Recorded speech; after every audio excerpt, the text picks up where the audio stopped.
Добро пожаловать на 10-й юбилейный российский форум по управлению интернетом. Каждый год мы собираем экспертов со всего мира для того, чтобы обсудить вопросы управления глобальной сетью. Наш форум — это площадка для обмена опытом и разработки единых подходов к развитию интернета с учетом мнений всех заинтересованных сторон. Гостями форума стали эксперты государственных организаций, бизнеса и гражданского общества из более чем 20 стран мира.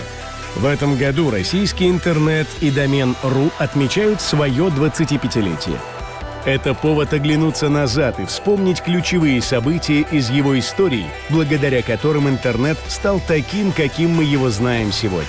В то же время это повод подумать, какой глобальная сеть станет в будущем и что ждет ее в следующие 25 лет.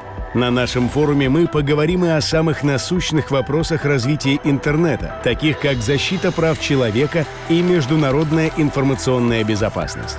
Форум проходит при поддержке Министерства цифрового развития, связи и массовых коммуникаций Российской Федерации, ICANN, RIGF NCC, ISOC и Технического центра «Интернет». Партнер форума по кибербезопасности — лаборатория Касперского. Форум организован Координационным центром национального домена сети «Интернет».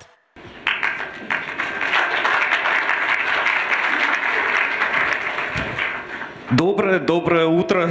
A very good morning to you all, ladies and gentlemen. Good morning. Welcome to all participants of the 10th Russian Internet Governance Forum. Let me introduce my co-moderators. Of course, Shavardnadze, she's the journalist, and I want to represent to you Andrei Vorobyov, director of the National Coordination Center for CCTLD.REU.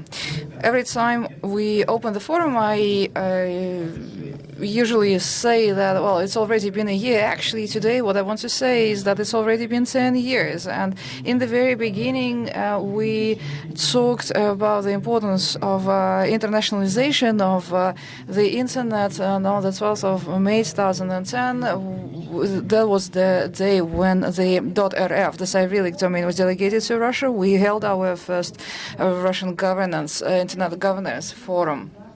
We've been talking about the responsible behavior of the government in the Internet and the balance of self-regulation and government regulation. In 2018, we held our forum at Annapolis with a focus on involvement of the youth into Internet government issues. Last year, it was in St. Petersburg. The main topic was cybersecurity. And this year, Moscow hosts again the RIGF. And today, .RU is celebrating 25 years. It's a very important milestone. Actually, forum was intended to be a platform for discussions between the community and the government. Government has recently been paying a lot of attention to legal issues related to the Internet regulation and governance. And today, please welcome the first deputy of the presidential office, Mr. Kirilenko.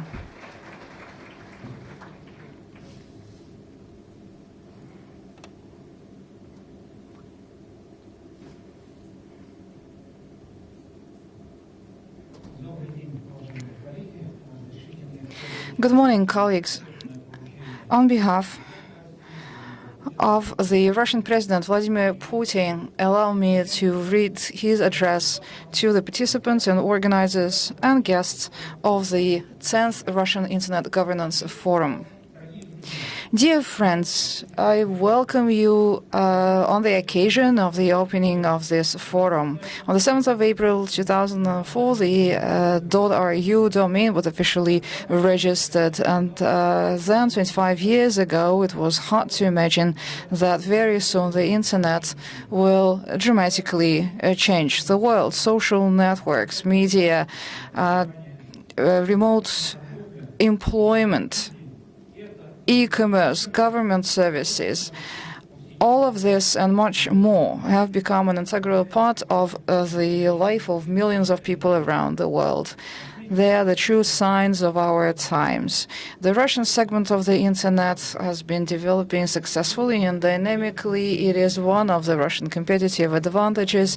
It allows Russia to become one of the global leaders in the emerging digital age. I'm sure that in the future we should stick to the principle of the freedom of the internet and to ensure every possible condition enabling exchange of information, operations of businesses and startups. It's important at the same time to efficiently counter the risks and challenges of cybersecurity. We must fight dissemination of content that violates the law or poses threats to the rights and freedoms of the society, people and the states. The internet community must be open and ready for a constructive dialogue. Without the community, nothing will be done. And today we have a wonderful occasion, opportunity to thank everyone who invested their enthusiasm and efforts into building the internet as we know it. And we want to wish every success to the youth that will determine the future of the internet. President of Russia, Vladimir Putin. Dear colleagues, I too want to join the welcoming words of the Russian president, and I want to express my gratitude to the people who 25 years ago believed in the internet. They believed in the future of the Russian internet, and they put their heart and their soul and their talent into erecting the network of the internet.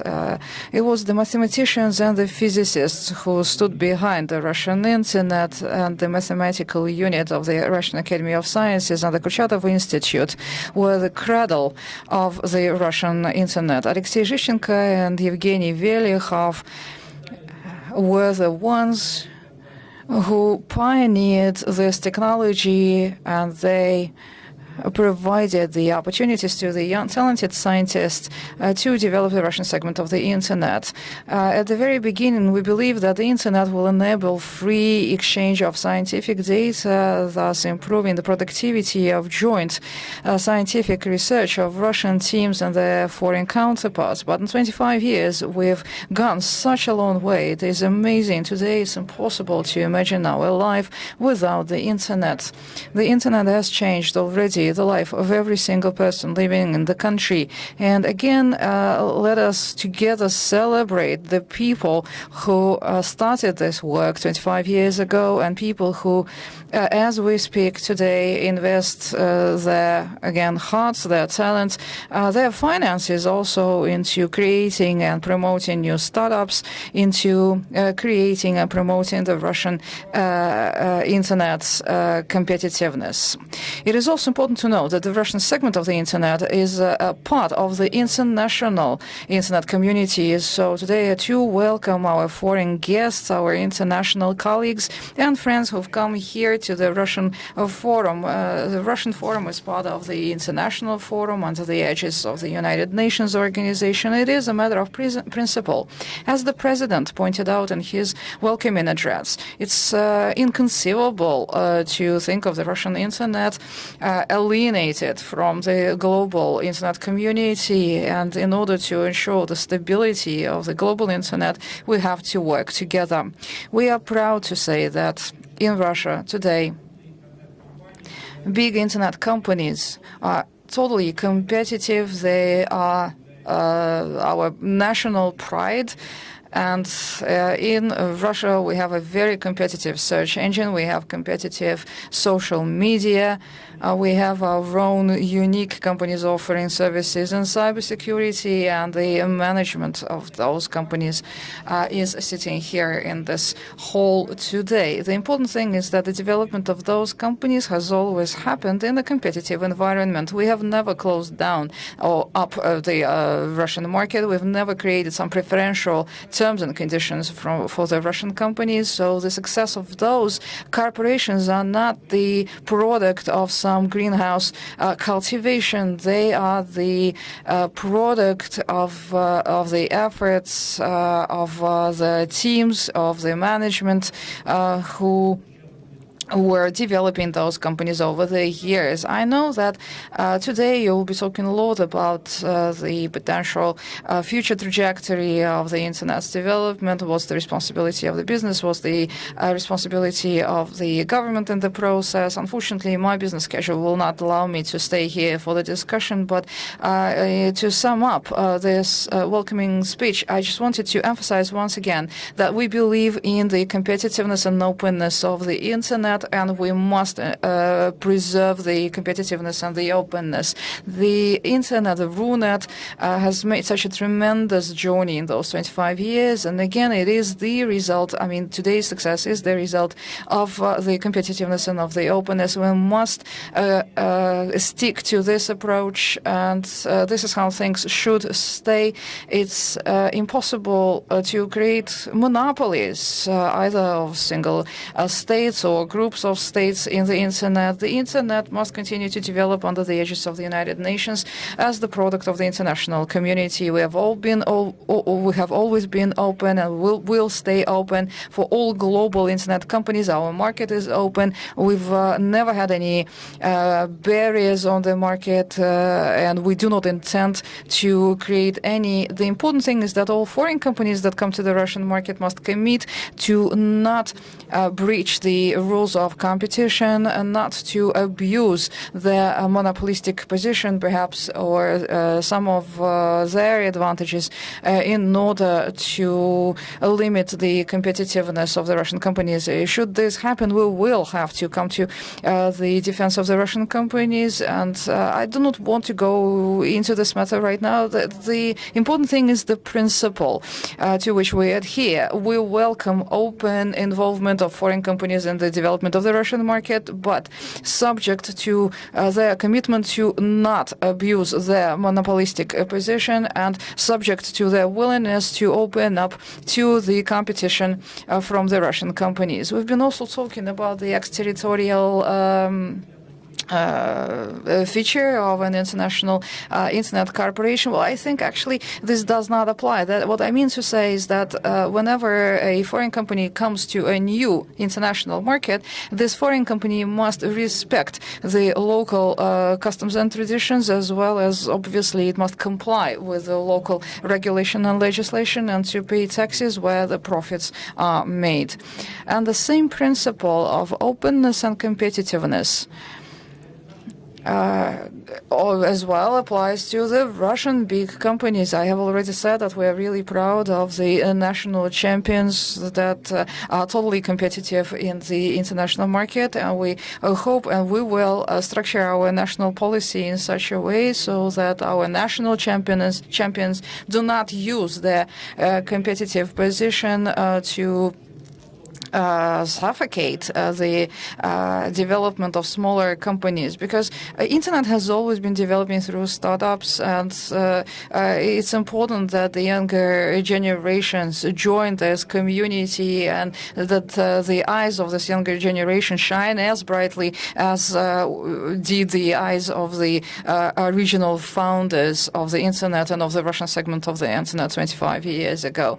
One other thing, I think it would be fair also to mention today personal data and the big data and the use of private data. Our position is that there should not be a monopoly of big international companies in managing and operating the private user data. No profit should be derived out of the monopoly to the data, because the data, personal data, belongs to the users, to the residents. Internet companies only use them; they do not own them. So it's a big question mark how the balance, how can we strike the balance between the interests of the private individuals and of the companies who use the private individuals' data. And another big question is how much the international community or individual states should regulate the internet. Where do the borders lie?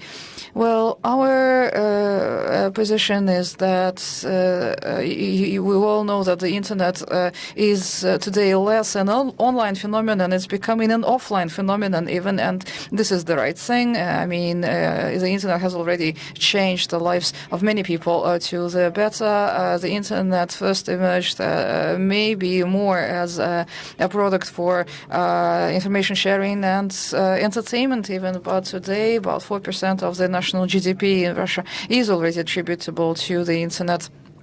Associated companies or to the internet economy. The share of the internet economy is growing much faster than all other segments of the national economy. It means that the influence of the internet will continue to increase. The internet will enter new industries and areas of the economy which used to be regulated in a certain way in the past, but now the regulation will have to be amended. Should the community or the government be involved in regulating of the internet? I think it's not a big question. I mean, the answer is obvious. Of course, the communities and the states should regulate the internet. The question is, where does the balance lie? How can we make sure that the interests and the rights of the users are protected? At the same time, how can we ensure that there is enough freedom of competition for the development? So this is the right question to ask, and I think that the answer lies in cooperation and joint work with the internet community,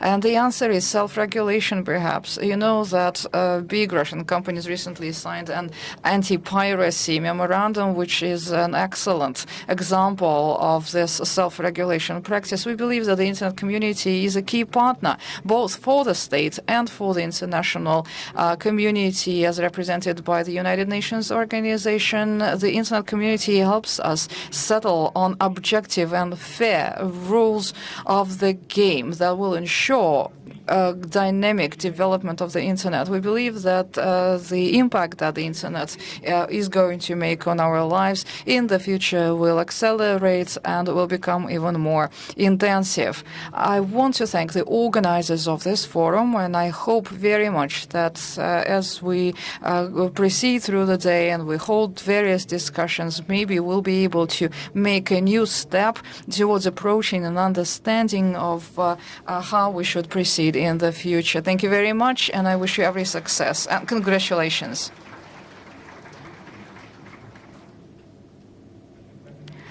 Thank you very much, Sergei Vladimirovich, Mr. Kirienko.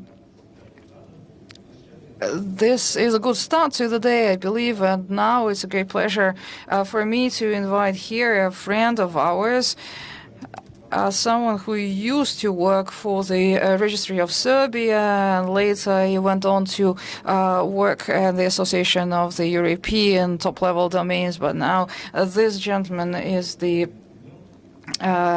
President and CEO of ICANN. Danko, the floor is yours. Colleagues, please welcome Danko Yeftovich.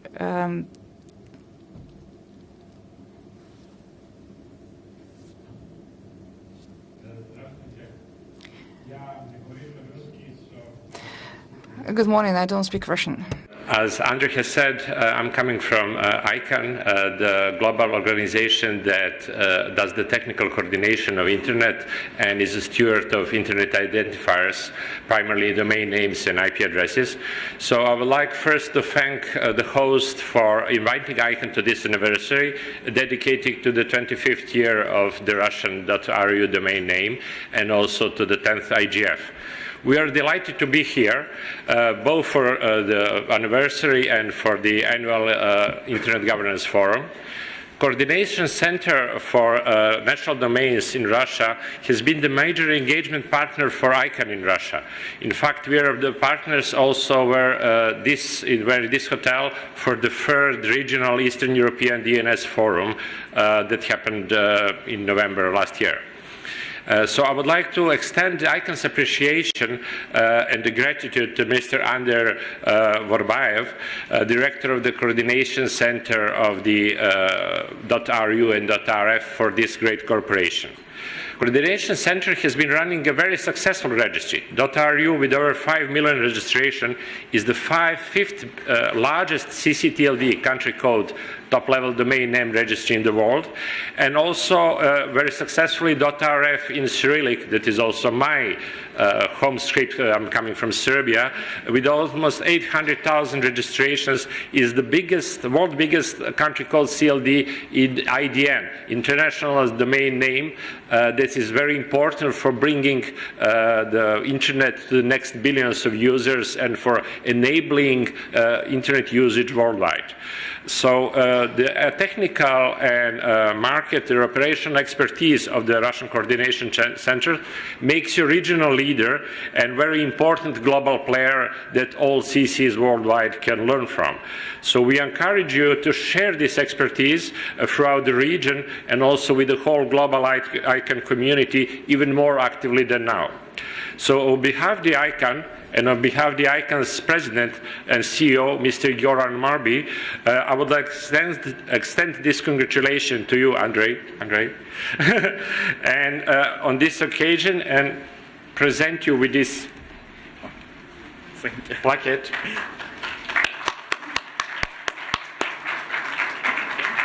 And I wish the Internet Governance Forum all the best, very best success, and I'm looking forward to engaging with ICANN on this and many other occasions. Спасибо.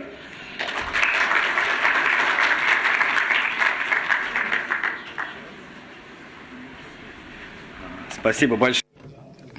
Thank you very much, Tanko. Thank you for bringing us the greetings from the President and CEO of ICANN. Actually, Jovan Kurbalia was here last summer, and he held talks with the representatives of the Russian government. There was a meeting organized at the Internet Platform Organization. We met with registrars and registries in Russia, and I believe that the outcome of this summer visit was the Eastern European DNS Forum that was held here in December, right here at this venue. And now I want to give the floor to Vladimir Kuznetsov, Director of the United Nations Information Center in Moscow. He brings us greetings from Ms. Alison Smale, Under Secretary General for Global Communications.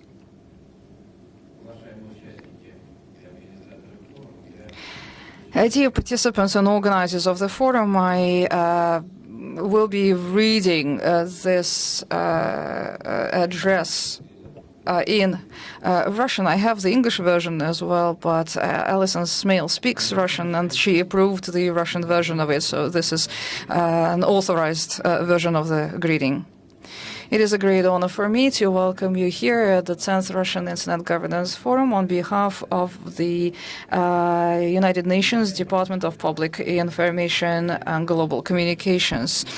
It is notable that the Russian Forum is part of the global forum initiated by the United Nations Secretary General in July 2006. In the last approximately 15 years, the digital technology has been developing very fast, and this opened up new opportunities for interaction with the public at large, and it enables quick transfer and access to information.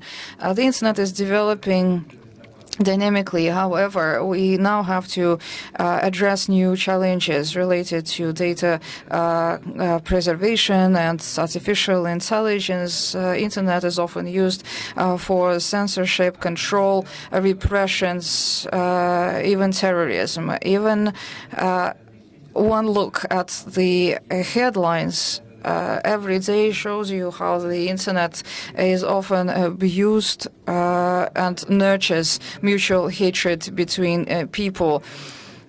In his annual report for 2018, the General Secretary of the UN underlined that the new technologies generate fundamental challenges for the ethics of the humanity, the working places, and even the survival of the society in the shape we know it today. So, understanding all of this, we strive to address these challenges efficiently, and the Secretary General of the United Nations at the end of last year established a high-level group for global digital cooperation.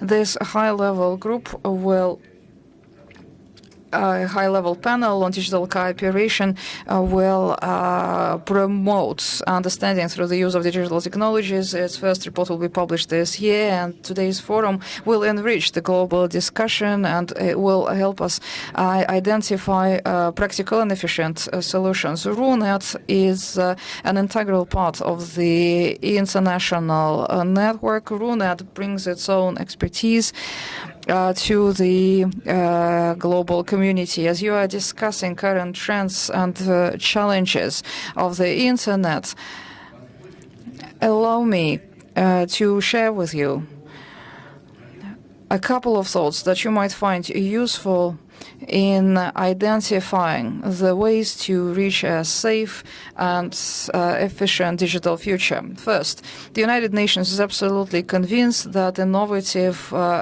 forms of international cooperation with involving a wide range of stakeholders, the government, the civil society, the academic world, is indispensable to reach the required political balance. For this, we'll need to apply focused effort to ensure gender equality and the wider involvement of the youth, minorities, disabled people, and the elderly, who are often left outside of the initiatives and whose voices are not heard very well. Secondly, the digital era provides us with wide opportunities to bring people closer together, share information, and overcome national barriers. They help us get out of they help us to cross the barriers. Digital technology is also indispensable to achieving the Sustainable Development Goals. And thirdly, I believe that it's important to continue upholding and promoting the values of the United Nations, and it's important to promote the free exchange of information between all people and at all times. I wish you a very productive discussion. Thank you very much.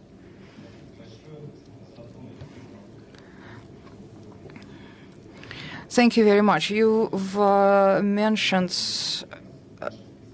the United Nations high-level panel on digital cooperation. We will have a special presentation from Jovan Kurbalia later today, who will talk about the operations of this group. But now I want to give the floor to Mr. Leonid Levin, representing the Russian Parliament.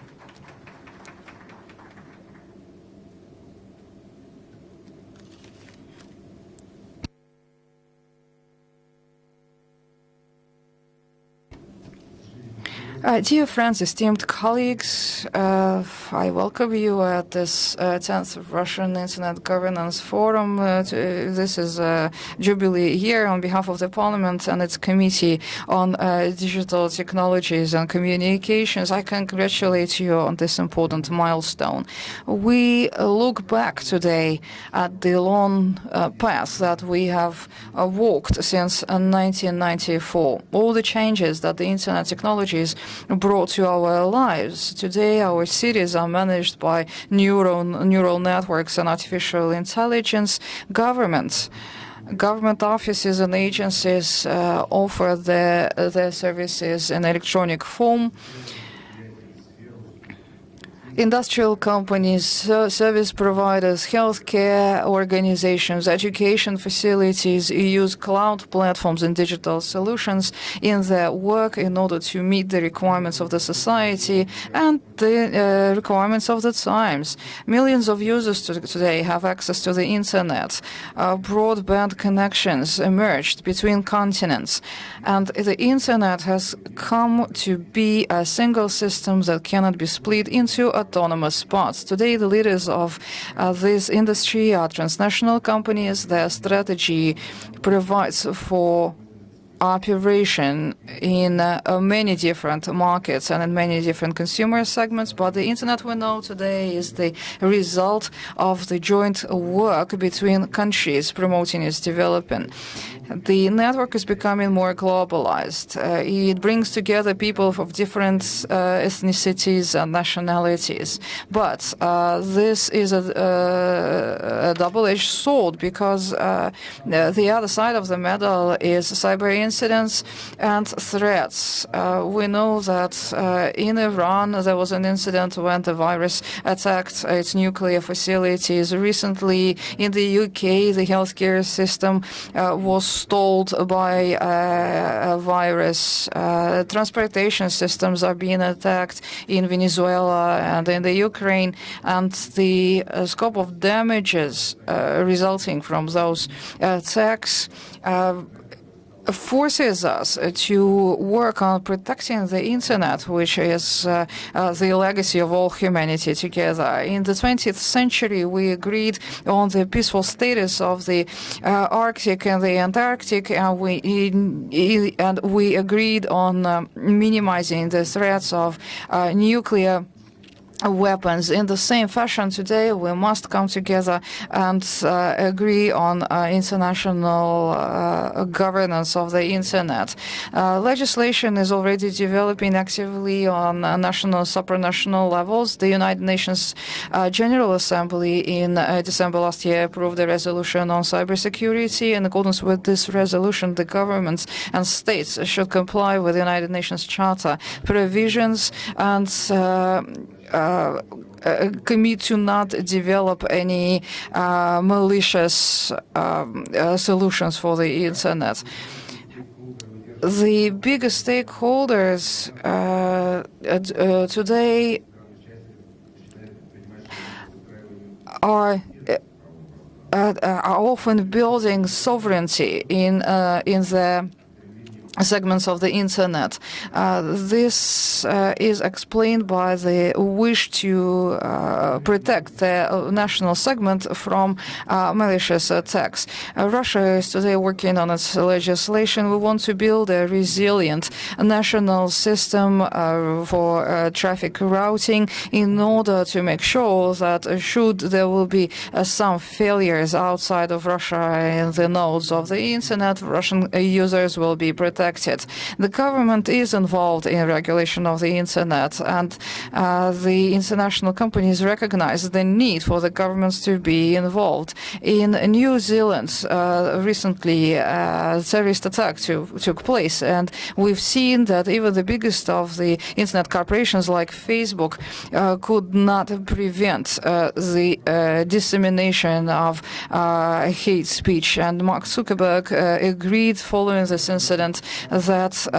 further regulation should be developed. Certain countries have already taken step towards this aim, but given that the internet is global in nature, all countries must take an active part in the process, and they should engage in a constructive dialogue, because with years there will be more new challenges emerging, and we must learn today how to address them. Tomorrow in Geneva, key stakeholders will be meeting to discuss current threats and challenges in the global internet space, and on how to, the people will be talking how to use the internet to achieve the goals of sustainable development. We hope that today's forum will give us more insights into what it means to be responsible in the internet, what the technology might be of tomorrow, and how this technology will provide for equal opportunities in the internet for all members of the international community. I wish the forum a very successful work, and I wish all of you good contacts and a strong cooperation. Thank you very much.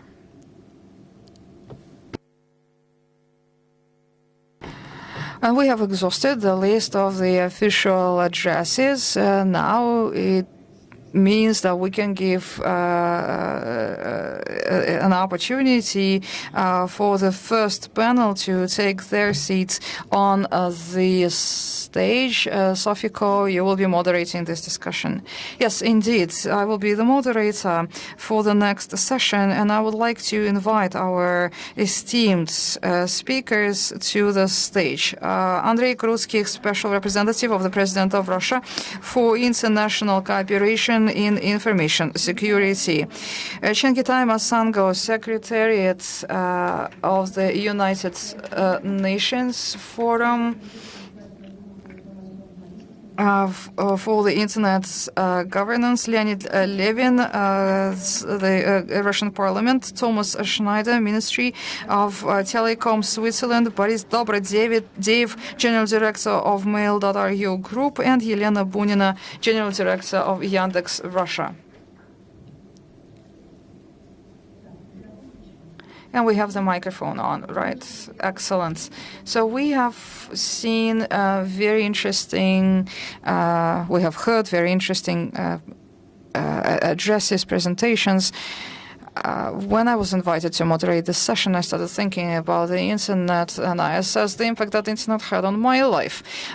We remember the discoveries and the inventions of the previous industrial revolutions, and now the internet has come, and it's a universe of its own. It doesn't follow, it doesn't recognize borders, it doesn't recognize jurisdictions, but it is an ocean, a stormy ocean. We must bring some kind of order to this chaos. How can this be done? Whether local regulation is sufficient to manage the nature, this is a big question.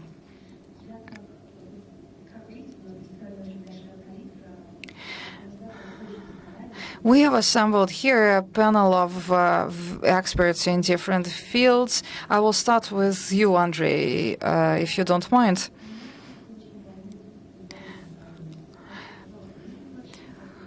The international aspect is something that I keep thinking about. Do we need an international treaty? Should we bring all nations to the same table and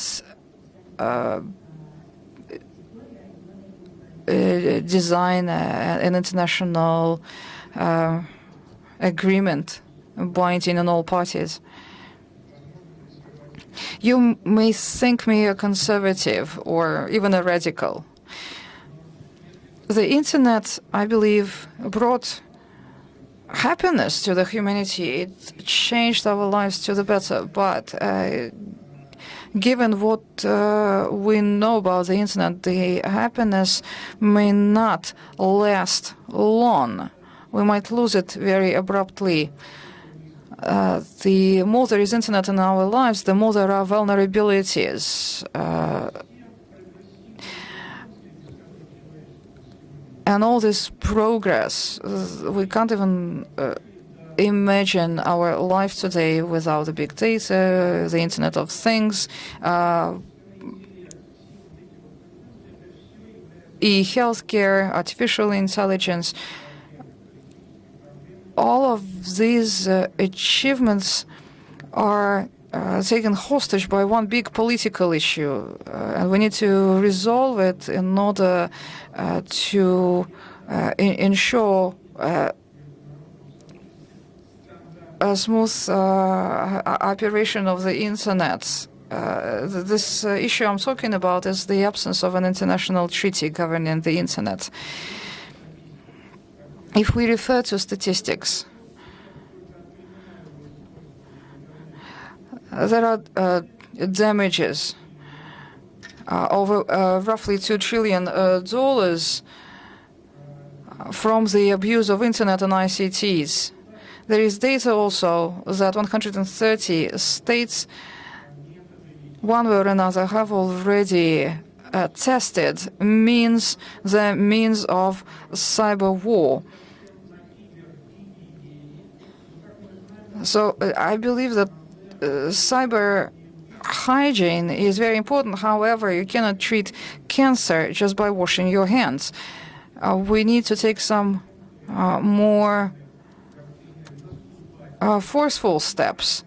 Some countries have already adopted doctrines of preventive cyber strikes. They're even proud of that policy of theirs. So if those policies are implemented, then we will have to face a new cyber race, and there are many countries that will not be able to win in this race.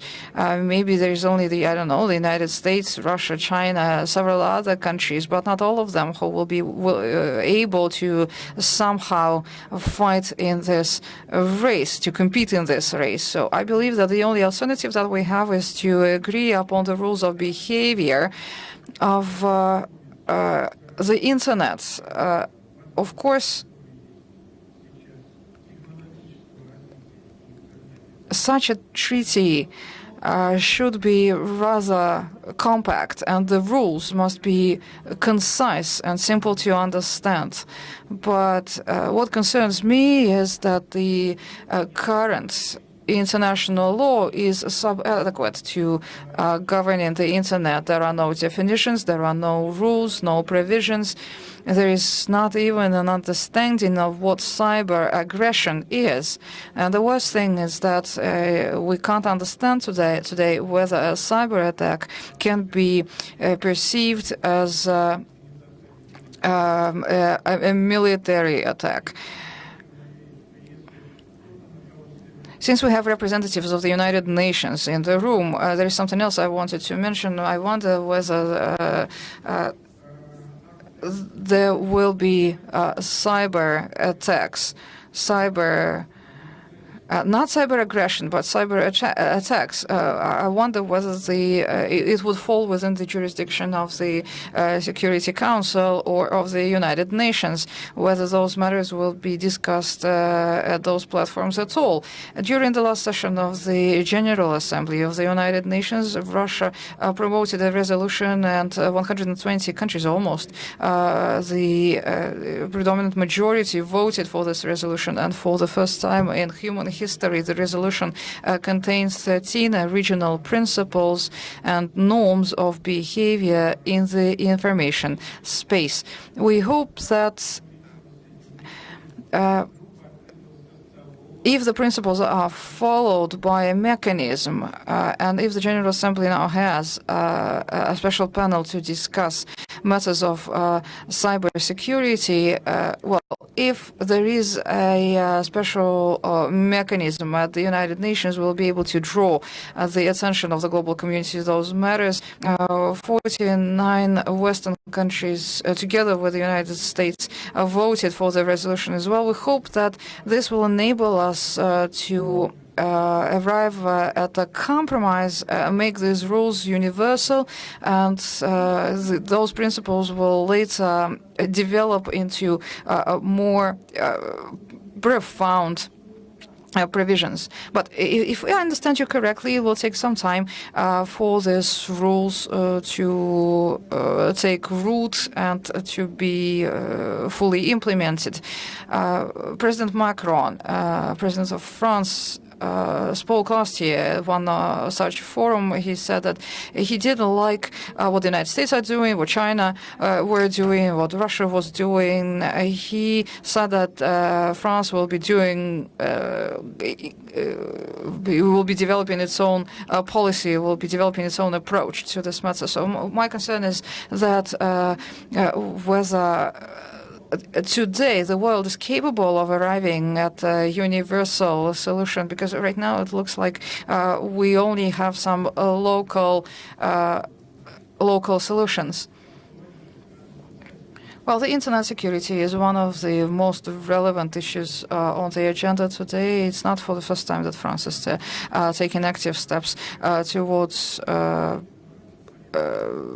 ensuring some universal consensus on cybersecurity. We didn't sign the Paris Declaration, but we take this initiative very seriously. We are willing to discuss it. President Macron and President Putin in St. Petersburg last year talked cybersecurity over during one of their meetings last year. It is part of the agenda of the Russian-French negotiations, and in autumn last year we held interdepartmental, interministerial discussions. So there is a good prospect. There are good prospects aspects in, marrying local initiatives, bringing them together. Although I wouldn't call the French initiative a local one, because there are already 64 countries who put their signatures to this document. And I believe that we will continue our dialogue with France on this subject matter, and we'll try to marry all these initiatives. They do not oppose, actually, they're not in opposition to the Russian proposals. And I believe that all these local initiatives must be discussed. We have the forum, it's the open group of the United Nations members to discuss issues of cyber security. It's an excellent platform where a joint decision can be reached. So we only welcome the French initiative, which is global, actually, in its nature, and it sets down a precedent of bringing businesses and politicians together to design a joint solution. You say that the international law is not adequate today in governing the internet. Russia,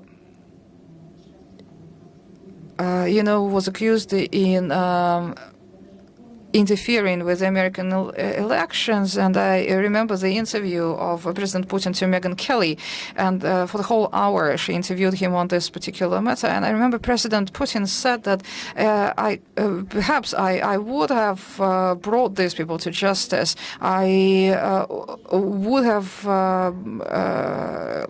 put them on trial, but what is the regulation? What is the legal basis for me to take those steps? It's been 2 years already. Here is the Mueller report, and he says that there are no evidence. There's no evidence of Russia's interference into American elections. But even that issue aside, there is still no international legal basis for it. So we keep talking about the need for this international regulation, but will it help when countries come across challenges like this? What are the guarantees that new challenges will not emerge in the future, for which there still would not be an international regulation? What can we do now? How can we create that international legal basis? Well, you have mentioned Mueller's report. I believe that this report is a failure because those investigators could not find the black Russian cat in the black American room of elections for the simple reason there was no black Russian cat. But this report proves that the United States still try to represent American law as global law. They are still trying to extend its force to foreign jurisdictions. National law has been imposed on other nations, and obviously neither us nor Europeans will be able to come to an agreement on the basis of a law of any one particular country. I don't like this English word, multi-stakeholderism. It doesn't translate very well into Russian, but the idea behind the word is quite valid. It's a long time that we met. Finally, there are many fora operating around the world on internet governance matters. So maybe as the politicians and the civil society, it's time for them to come together, sit down and talk about the basic stuff of the information security, to agree on the standards of behavior in this field, and to design a common understanding of how the world should develop in the future.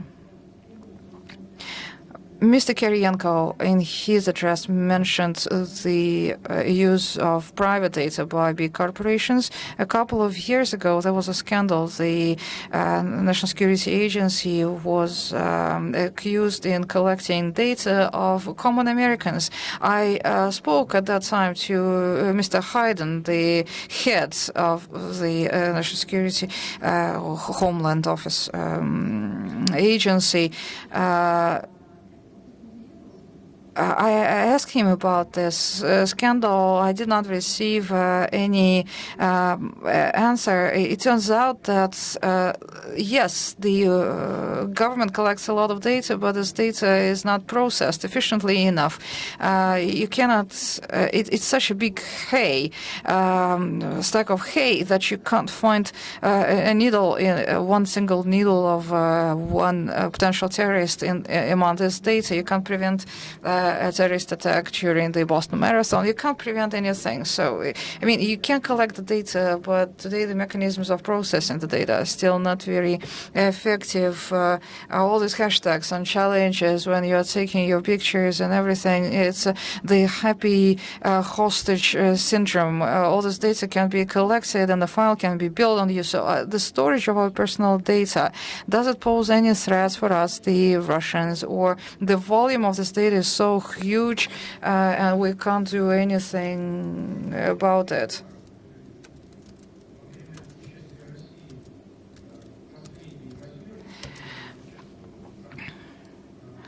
When Russia came for the last time for the meeting of G8 in France, a group of experts during that meeting talked about the initiatives for the Internet.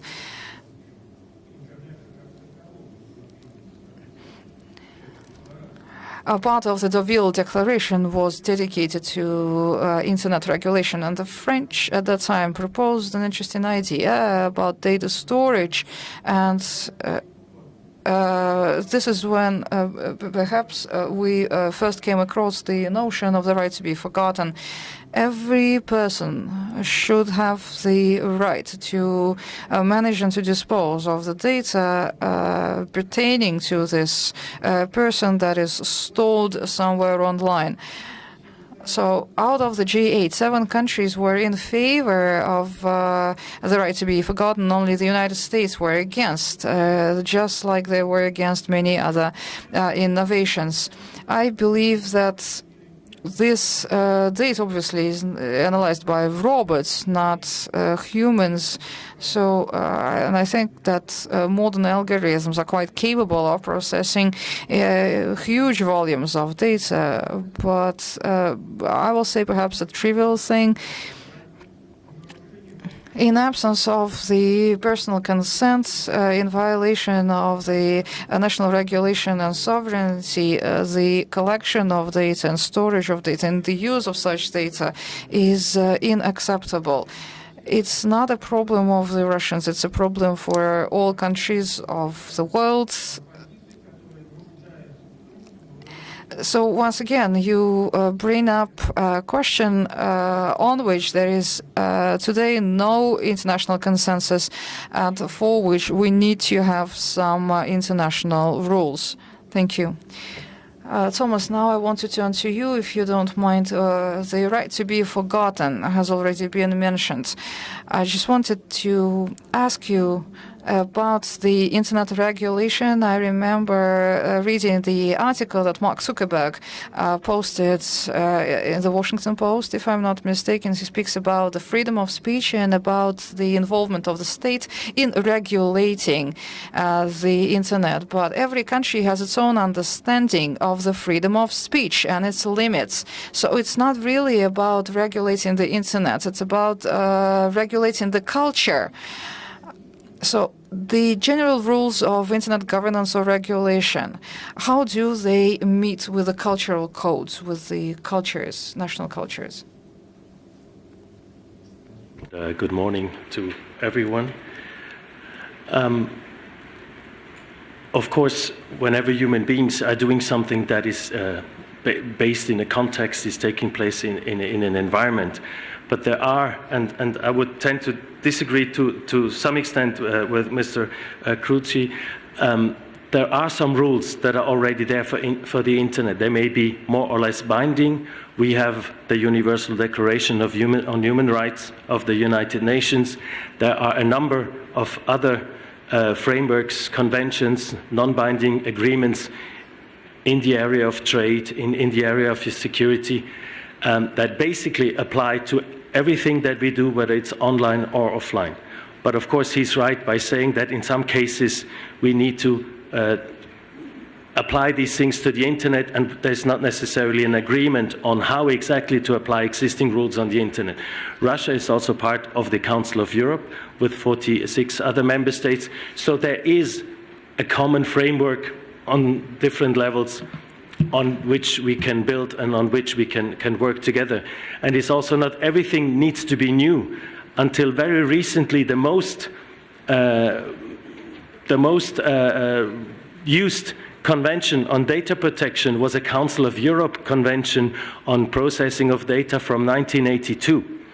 It has now been revised last year, so there's an update, but until that was the most used convention that is 30 years old, because it made sense on a general basis, because the regulation that was in there was the best so far. So I think common sense, and also trying to be as technologically neutral and as culturally neutral that you can be, helps us to agree on some common standards, and then we need to apply things on the internet.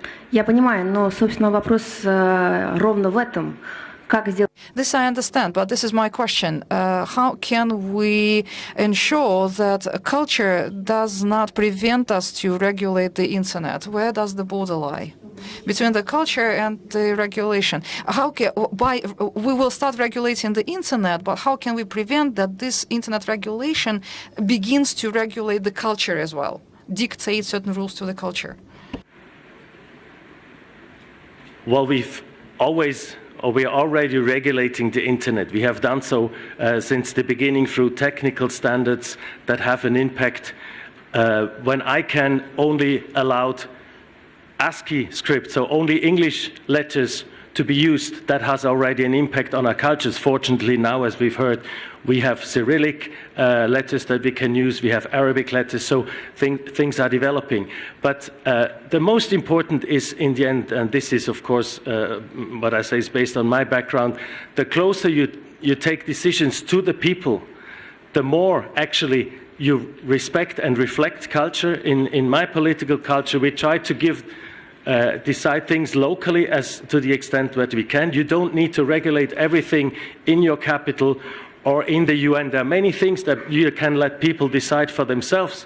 And if they have a culture in one region that puts priority on some issues, and for instance, they have a higher demand on security and maybe a lesser demand on an innovation, let them decide themselves. You only need to regulate on a common ground when things have an impact from one region or from one culture to the other. And of course, this is the big debate, where to put the balance. But we strongly believe that the more locally you take decisions, the more you let the people themselves decide, and you only take to the next level what is necessary, the more you respect the cultures and a peaceful living together. Я очень хотела бы с вами поговорить о том, как Европа справляется. I also wanted to discuss with you how Europe protects its citizens and its data. What is being done in Europe? Because Europe, to me, seems to be a good example that others perhaps should follow. The right to be forgotten, for instance. If someone believes that the information about you is outdated, you can remove your old data, old accounts, and protect your life. But those rules apply to Europe, but all old accounts, let's say in MySpace, they will continue existing. Does it make sense to protect your personal life if you can't do it on a global scale? Thank you. Well, my country is not a member of the European Union, but of course we are in the middle of Europe and we are working closely with them. I think the right to be forgotten is not an absolute right, because otherwise there would be no history, there would be no criminal justice, because if you can delete whatever you do, you don't have to take responsibility. But no right is absolute. There are other rights that of course, play together. But of course, what Mr. Kirienko has said in the beginning, that what we should try and go for is to make sure that the people themselves have the control over their data, that it's not companies, it's not the state, it's not the government that control their data, that do with their data whatever they want, but that the people themselves decide, okay, I trust this company, I give my data to them because they do useful things with it, or I give my data to the state because I like that they improve the traffic system with my data, but when I don't trust an institution, then I will not give them their data. This is easily said, it's more complicated when implementing it, but there are more and more people that are working in this field. The GDPR, the European regulation on data protection that was adopted or was put in force last year, is not the end solution, but it's an important step in discussing and in setting the focus on the user, but that will need to evolve too as technology and the applications evolve.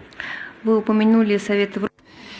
You mentioned the Council of Europe, and for 30 years it has been protecting personal data. There is the Convention on Data Protection that's been updated all the time. The Council of Europe takes care of the privacy. New rules are being established.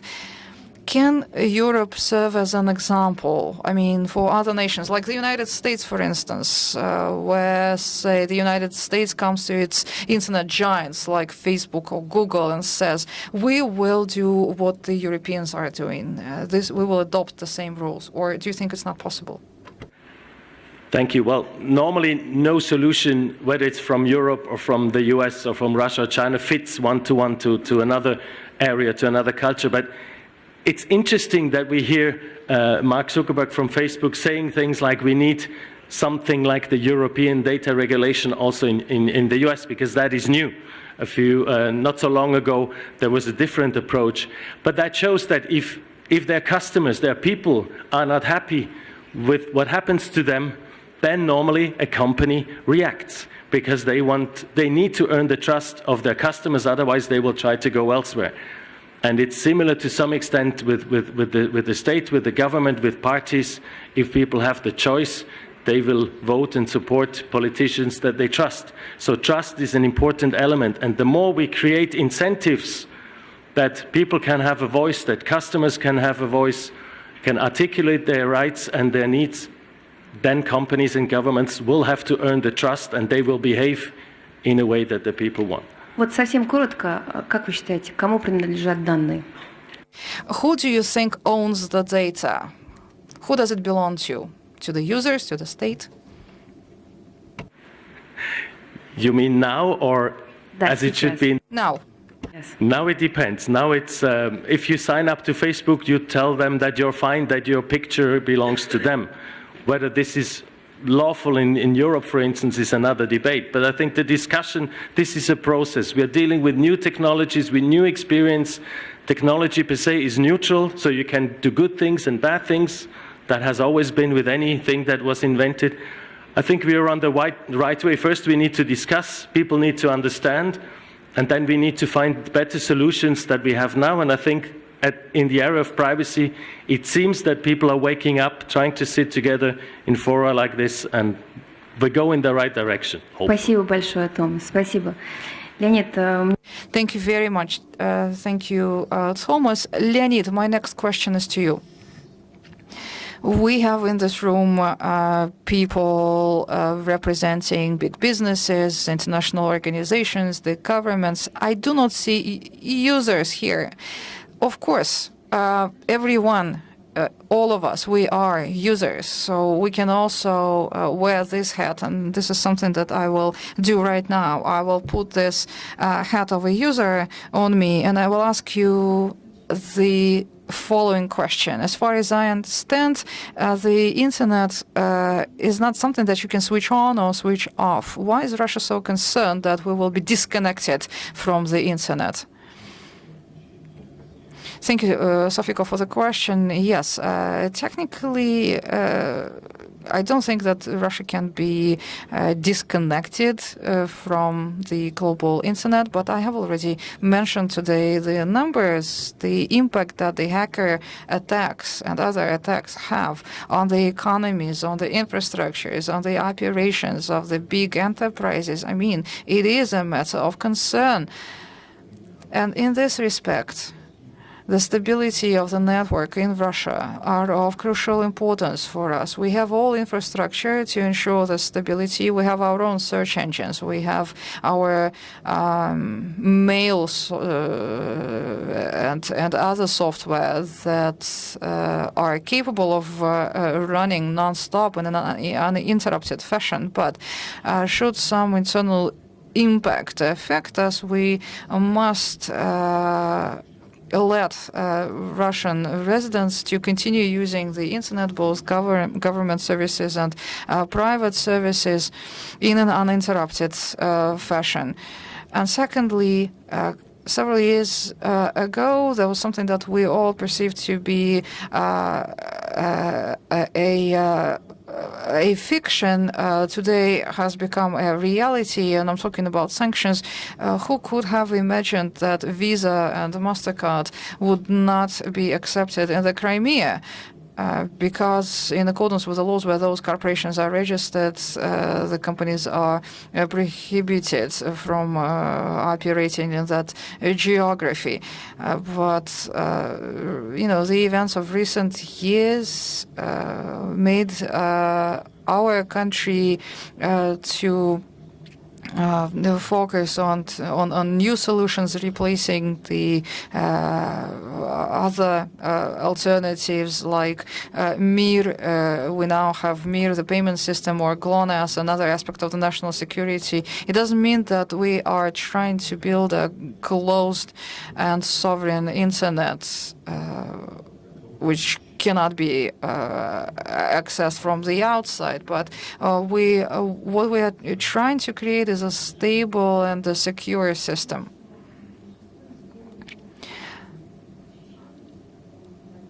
I don't think that people appreciate that or they can understand it, because whenever someone hears about regulation of the internet, people start thinking that regulation means isolation. And secondly, some people think that regulation is just a pretext for the government to exercise greater control over the population. Well, we all read sci-fi books, and we all watched, dystopian movies. I mean, it's a matter of protection of human rights. Is one of our priorities, and we are not discussing the isolation of the Russian internet or disconnecting it from the global network. Our only aim is to ensure its sustainability and stability. It's not about restrictions.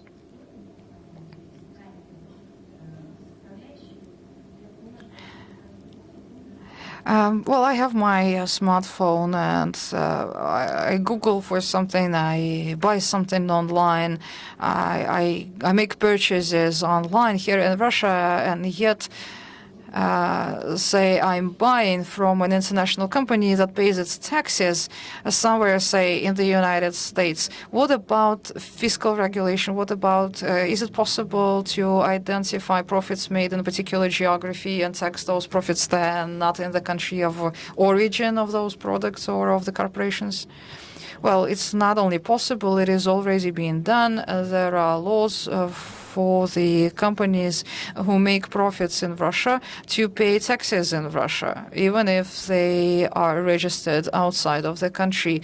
Those companies don't even have to have an office in Russia. All they have to do is register with the Russian tax authorities.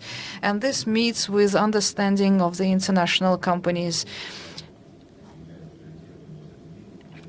Taxation and intellectual property are two priorities of the modern-day world, I think. I mean, no one doubts that.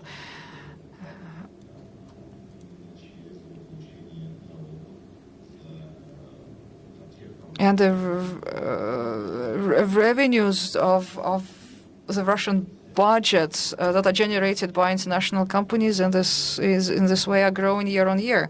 So you don't see any problems in this respect.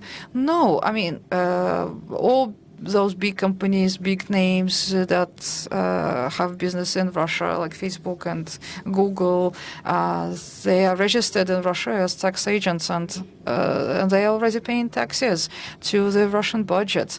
So we have already gone beyond that point. We are now discussing new points of cooperation with them. So giant companies, for instance, in Europe, they are treated with a certain caution. They are welcomed there, but they are expected to give something back. Say, Mark Zuckerberg is earning through the Russian users. Can we ask, I don't know, Facebook to lay down cables here or build backbone networks or something? Well, to answer your question, first of all, we welcome all operations, the operations of international companies in Russia, but we are not asking them to build infrastructure here. That is to say, I mean, the only thing we ask them to do is to pay taxes on what they make with the Russian users or from the Russian users. They have to pay taxes to the Russian budget. And the second thing we ask those international companies to do in Russia is to comply with local regulations. You've been asking questions about how culture and regulations match. And Mr. Kirienko also talked about this a little bit because he also mentioned ethics. The ethics of the internet. All of this must be taken into account, certainly. Every country has its own special features. And to me, it is obvious that international corporations should take that into account when they enter a new market. As a layman, do I understand you correctly? Russia is the first country where international companies are paying taxes. And if this is the case, why people do not know about it? Well, no, Russia is not the first country, not the only country. In Europe, they too have special rates. In Russia, I mean, those companies pay VAT, for instance, like all other service and product providers. There were millions of rubles generated last year, and we believe that the results are quite promising. So it's not a big problem. I mean, I can see here only the possibility for a wider cooperation with those international businesses. Perhaps Russia was one of the first countries that implemented this practice, but although many there are many critics of Russia, but in this respect, Russia is pretty advanced, and the number of digital services provided by the state approaches 300, which is a lot. If you look around the world, even if you look at the leading technological nations, you will see that we compare very well with them, and the way IP rights are protected in Russia. I believe that we set a standard in a certain way. Not in every country of the world intellectual property rights are protected as well as they are regulated by the Russian laws. And of course, this has a positive impact on the whole market of IP. I know that last year there was the United Nations Forum for the Internet governance, and you spoke there, if I'm not mistaken. So much has changed in the last year in the world and in foreign policy. How did this affect the Internet governance? Thank you, Sofika, for the question. The important thing that happened during the last year is that many NGOs, and many different states, the representatives of the governments, they continued their dialogue and they intensified that dialogue. And what happened quite recently is that Mark Zuckerberg, as one of the really key stakeholders in the current landscape, he was the one who started discussing the need for further regulation of the internet, and if he realizes that, then it means that it is a real necessity, and we need to find ways to come to an agreement. We can use the United Nations, or I don't know, the corporations themselves can come to the local markets where they have business and come to bilateral maybe agreements between them and the country, but without the involvement of the community, the internet will not develop.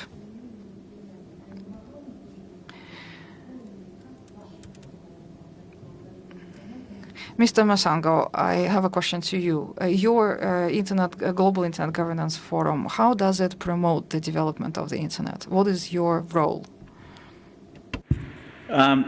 For the IGF, I'm with the IGF Secretariat. So the IGF Secretariat is the one that provides a platform for the discussion of public policy issues pertaining to the internet. And our goal is to foster the sustainability, robustness, security of the internet. So we do this in a number of ways. We have the annual IGF forum that you were mentioning here. There was one in Paris last year, and in the year before that it was in Geneva in Switzerland, where we have about 3,000 people, 2,000 to 3,000 people come together, multi-stakeholders, that is governments, businesses, civil society, the technical community, to discuss these policies in a non-threatening, non-treaty negotiating manner. So they're free to speak and discuss these issues. And in doing this discussion, we foster a common understanding of internet issues. And we also have an exchange of views and best practices. I mean, I've just been hearing now about what's been happening in Russia, and I think these are very interesting developments, and I think also Russia can come to the IGF and discuss these issues. We also have intersessional activities. We discuss things like Internet of Things, artificial intelligence, etc. We have dynamic coalitions that serves anybody. The IGF is a bottom-up process, as you know. I mean, we are in the Russian IGF, and we're the same. So the IGF is a bottom-up process, and people, just 3 stakeholder groups, can come together and discuss things of mutual interest to them. Be it internet governance and climate change. We have a dynamic coalition on accessibility and disability, just to make sure that as the internet develops, the people who are disabled are not forgotten. And functions for people with disabilities are integrated into the programs of the internet. We also have capacity development programs as well. So one of these things is digital literacy, because it's very important that people know how to use the internet, know how to protect their rights, know what their rights are, know what the issues are as well. And we are trying to encourage those people who are not normally involved in internet discussions to come and be involved in the discussions, because people, let's say in the Pacific region, small island states, they have specific issues, and they also have things that they can contribute to the global discourse on internet governance. So those are some of the things that we do. Это замечательно, но я This is great. As far as I understand, you work with the people, and together with the people, you try to come up with certain agreements. But what about the giants of the industry, the captains, the big corporations? What is their role? Do you invite them, the big corporations like Facebook or Google? Do you invite them to your forums? Do invite them. We have a multi-stakeholder advisory group, and within that group we have representatives of Facebook. We've had representatives of Google as well. We have people from ICANN and a number of these companies, Walt Disney, for instance, and they're very interested in intellectual property rights. We have FinSurf, who has come to almost every single one of our IGFs, except I think 2. So we do have these people. We are inviting Mark Zuckerberg because of his thing, and I don't know whether he's going to accept the invitation or not. Maybe he's too busy, maybe he's going to send somebody else, but we are sending him a letter of invitation to come and discuss these issues in a multi-stakeholder manner. Ну, вы приходите к какому-то общему знаменателю? But what is the output of those discussions? I mean, is there a chance for an agreement? How do you come to an agreement with the big companies? So, at the IGF, we believe in soft power. So we're not there to have a treaty. We do publish best practices. We do publish soft principles on the internet, because the way the internet was made, it wasn't made with treaties. People came together, the World Wide Web, the code and the standards that run the World Wide Web. People didn't sign on to them. They came together, they discussed, and they came up with these. And these are voluntary agreements. So we take the DNA of the internet, so to speak, and put it into the Internet Governance Forum.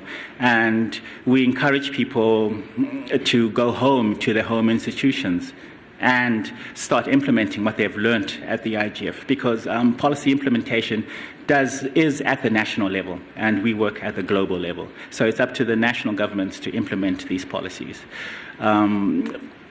That does not say that we can do more.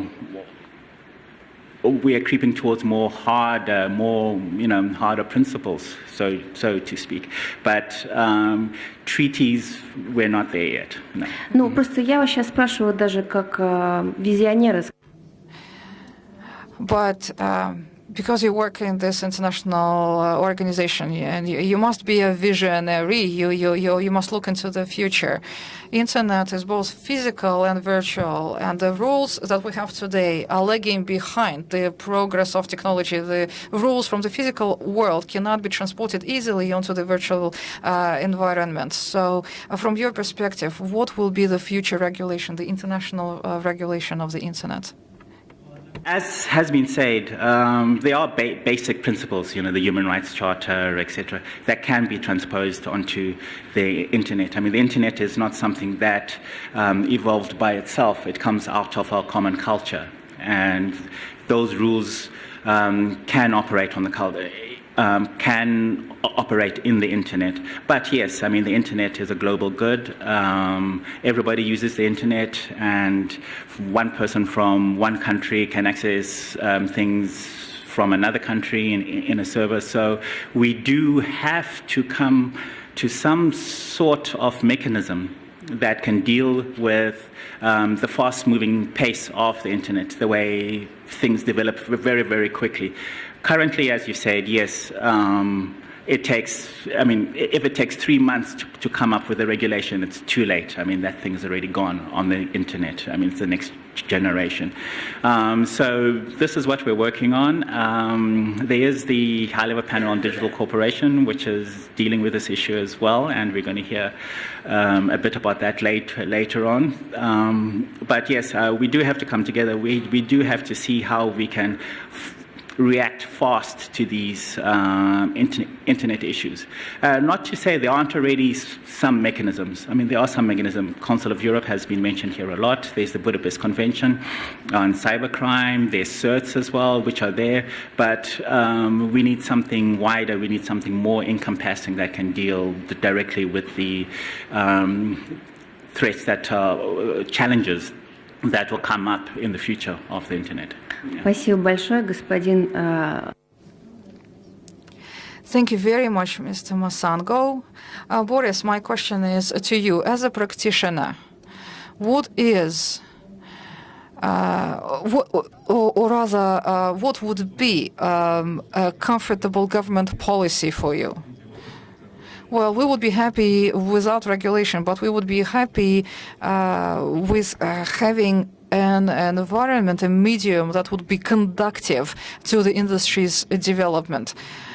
We need to have a balance between government regulation and self-regulation. And what worries us or concerns us is, well, what we need is transparent rules of the game and some kind of long-term, predictable plan of action of the government. We need to understand what the state wants to do in order to be able to plan our own operations. Besides, when regulation is designed, it's very important that there is feedback from the industry or with the industry. I think it is another principle of paramount importance. The third principle that would make us happy is common rules of the game that would be the same for all players in the market. So any regulation, internet regulation, should be based on those three pillars. Who are these players? Well, I don't want to give you names, but I mean, isn't it obvious when the rules are developed, the rules must apply to all internet companies that operate in a particular internet market in the same fashion. On a more philosophical note, how regulation should work, well, we believe that the government should, again, set clear rules of the game. The rules must be straightforward. They should not be ambiguous. And self-regulation also plays an important role. The development of the internet and of the technologies and the challenges that emerge, all of this happens too fast, and regulation is more inert. It takes a lot of time for the regulation to catch up with the technology. Many things are done by the internet companies themselves, like we process the complaints from the users and we design new solutions like anti-spam or antiviral solutions. I mean, the internet companies are already countering quite a substantial number of threats. At which point do companies need the assistance of the state? Well, they need it when the internet companies cannot be the judge of a particular, say, threat. And at this point, we need regulation that will help us, guide our activities. But if it were your choice, would it be the law or would it be self-regulation? Of course, self-regulation. Self-regulation is such a wide notion. I mean, a charter, this anti-piracy charter that we signed together with Yandex last year, it's also a case of self-regulation. Another side of side regulation is what the companies commit to regulating the actions of users. I'll give you an example. A couple of years ago, there was this, movement online, the blue whales that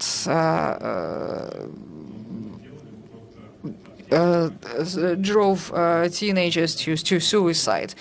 And at that time, there was no regulation to control for this activity online. So we used neural networks, for instance, to identify those communities and to block them. If we were sitting idle, waiting for the regulation to emerge, the problem would have exacerbated. I call that self-regulation because very often it is in the interests of the companies, it is their business, it is their mission to make the users comfortable at their websites in their medium.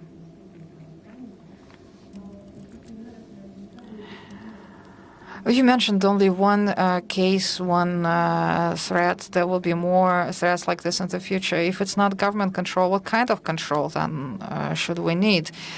I don't know, the agreements or between the players and the internet market. If it's not control, then what should it be?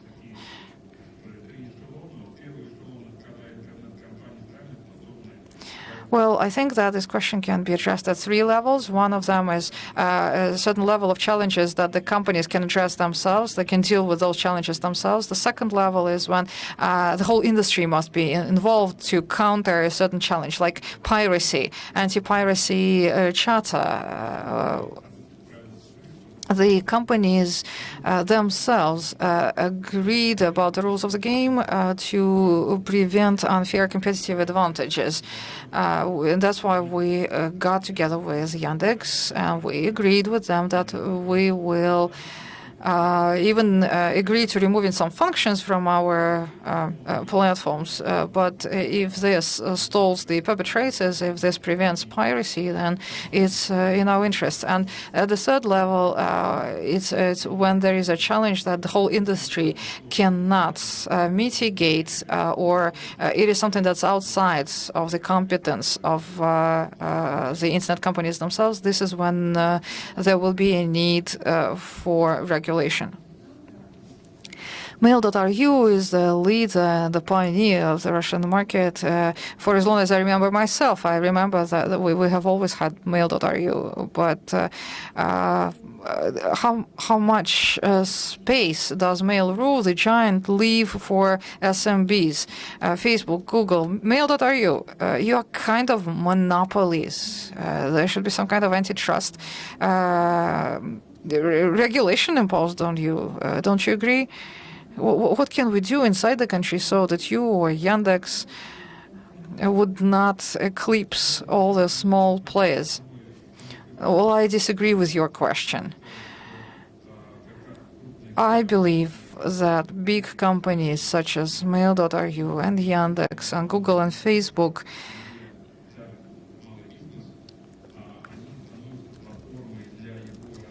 they are not only oppressing or, trampling on small businesses. They are providing SMBs with the access to certain tools and audiences. For instance, we design games.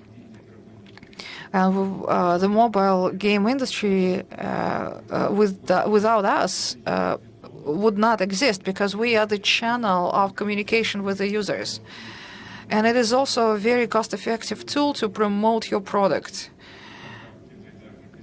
You give your only dollar that you have in your wallet to Yandex or MyTarget or to us. And you pay not for some virtual branding, you pay for specific purchases on your platform. It's all very tangible. We also provide cloud infrastructure to small businesses. We have statistics, and there are hundreds and thousands of businesses, maybe millions globally, that already use the cloud infrastructure of big providers. We are the friends of small and medium business. Or search engines. People in any given market do not need 25 different search engines or 10 different social networks. You value a social network just because it brings together all your friends. You are not using one social network to talk to some of your friends and a different one to talk to your other friends. I mean, the users are not interested in having dozens of different social networks in a single market. The same applies to search engines. And the resources that are required to develop a product like this. I mean, if you think that a search engine is easy to produce, well, I assure you it is not. It's a myth. It takes years and a lot of investment into producing another Yandex or producing another Vkontakte. So the scale of such companies is determined by certain natural laws of the market and of the user behaviors. Today, as Mr. Kirienko has pointed out, many online projects are becoming offline. Look at e-commerce. Look at food deliveries or taxis. Today, jointly, they've accumulated billions of dollars of investments already. I mean, those businesses, you will not be, I mean, if you can find small companies that would be willing to invest into those industries, then we would only be happy. You speak as a top manager of an internet giant. This is a top management's speech. Okay, go into this coordination between online and offline. Even 10 years ago, maybe we couldn't imagine that Facebook could be a more expensive company than, I don't know, Gazprom. Those conventional industries, they seem to become secondary to the new markets. Well, what's conventional, not conventional? Well, I guess 10 years ago, we could have imagined that there will be a time when Facebook would become more expensive than Gazprom. We are celebrating today 25 years of the Russian internet, and during those years, I think you can call them consumer internet. Mainly the services that connected the users were developing, the services that entertain the users, commercial services. I think in the next 25 years, we will see the time when artificial intelligence and the internet will penetrate even further into different industries and national economies. So the internet will become a utility, just like we have like water and sewage systems today. Artificial intelligence will be treated like electricity, maybe, the same kind of utility. Okay, but another question is how can we ensure that artificial intelligence is not our enemy and is our friend? Well, I have the answer. You support the national champions, the giant corporations, and we will keep artificial intelligence under control. Yelena, a question to you. What would be a comfortable operating environment for you? Well, I agree with many things that Boris has just said. There's not much that I can argue with, and Mr. Kirienko also talked about it in his address. So, once again, the regulation that the government provides must be open, must be transparent, it must be crystal clear. Everybody must be able to understand how that particular law or how that regulation is intended to operate. Equality is also very important. Going back to this anti-piracy memorandum, for instance, we agreed that it's very important that, say, Google also adheres to it, because if it doesn't, then we will be losing the users. It would not be fair. So if there are common rules, then they are common. Then it should be common for everybody, regardless of the size of the player. Competition is crucial. If Russia, say, loses Google, what will happen? Well, actually, we had an experience that showed us what would happen. 7 years ago, we wanted to design a search engine for another country, and we selected Turkey. There were several reasons why we selected Turkey, and one of them was that in Turkey, they only had Google, and the quality of Google search in Turkey was terrible. And we thought, okay, we will design a new search engine for Turkey, we will bring this product to Turkey, and all Turkey will start using our search engine because it will be better. But it never happened. As soon as Google learned about our plans of entering the Turkish market, they immediately started investing into the Turkish search. That search got improved very, very much. And instead of one good and one bad search engine, Turkey now has two search engines, both good. So you have a search engine for Turkey. Yes, our market share there is not very high. It's not very easy to bring a new search engine to an old market. And if people are happy already with the search that they're using, why would they switch to a new one? So it's a problem of distribution and promotion, or like a social network. All your friends are in a particular social network, and you need to have a very serious reason to move to another social network. Like all your friends migrate to a new one. Same with the search engine. I have a question about competition. You compete fairly with all the big companies. Is it possible to compete efficiently without anti-monopoly laws? Well, anti-monopoly, antitrust laws is all about fair competition. Without anti-monopoly regulation, competition is often not fair. If, Yandex cannot be installed on a particular model of a smartphone, this is not fair competition.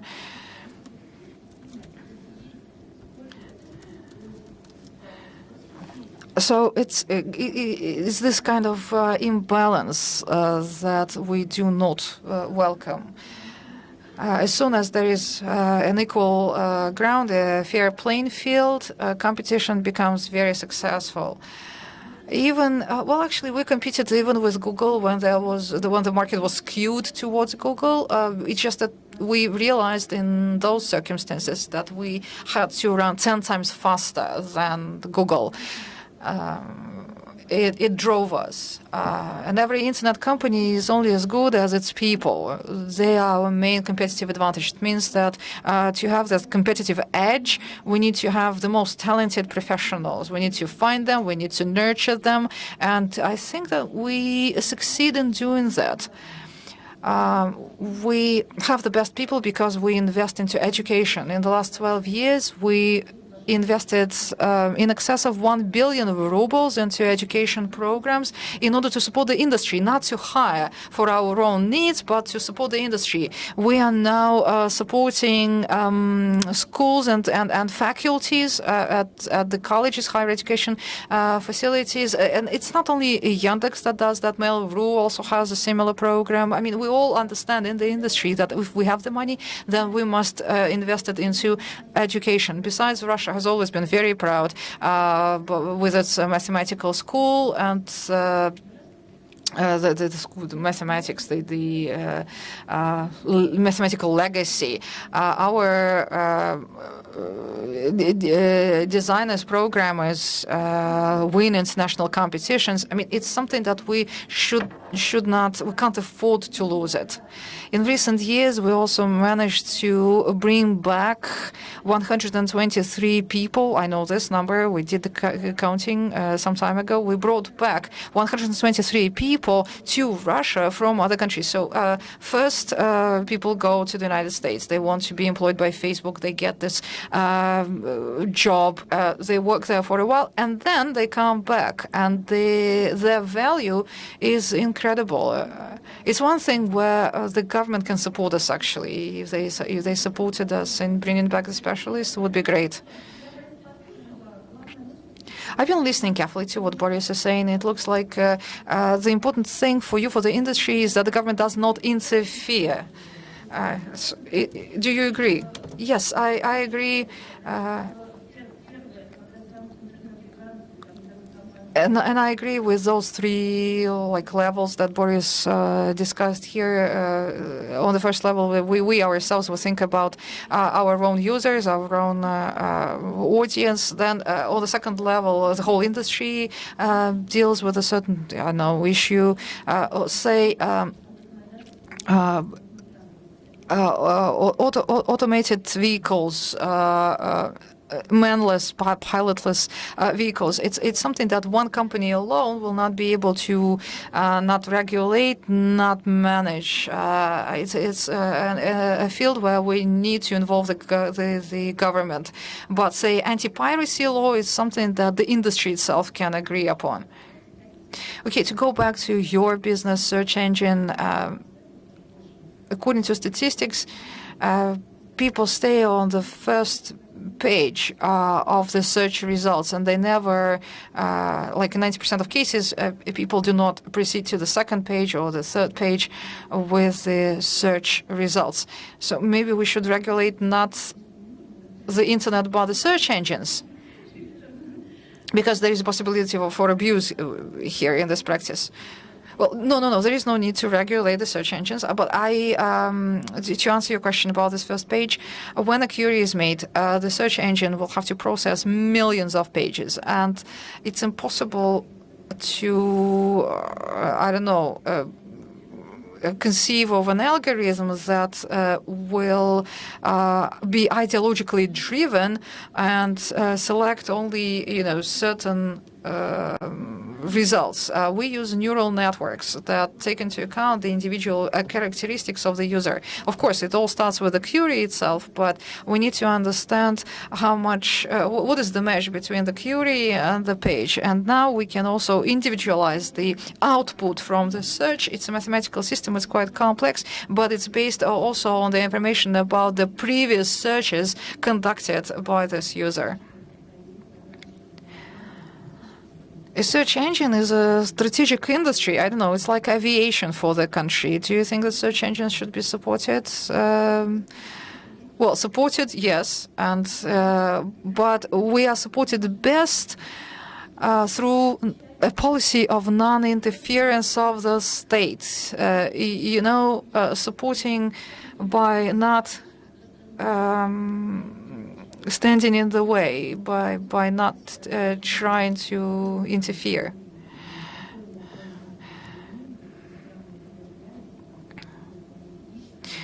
As we have already discussed, say Yandex Taxi is both virtual and physical. It's material.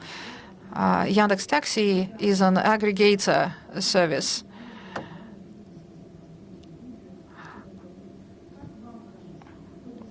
In your opinion, what should be the regulation of this very strange part physical but part virtual reality? Well, it depends on what we are discussing. If we are discussing taxis, so you are saying that there is no universal regulation? There could not be a universal regulation? Well, our aggregator has been around for several years, and during those years, there is no special law was adopted for the taxi aggregators. You see, probably it tells us that there is no need for a special law for taxi services aggregators. Today, all taxi drivers are self-employed. There is a new law in Russia. Self-employed is a special status, a special taxation status. It's not the same as an individual businessman, but in any case, today taxi drivers have the special taxation regime. It's only 4% of income tax for them. This is the support that the industry will appreciate.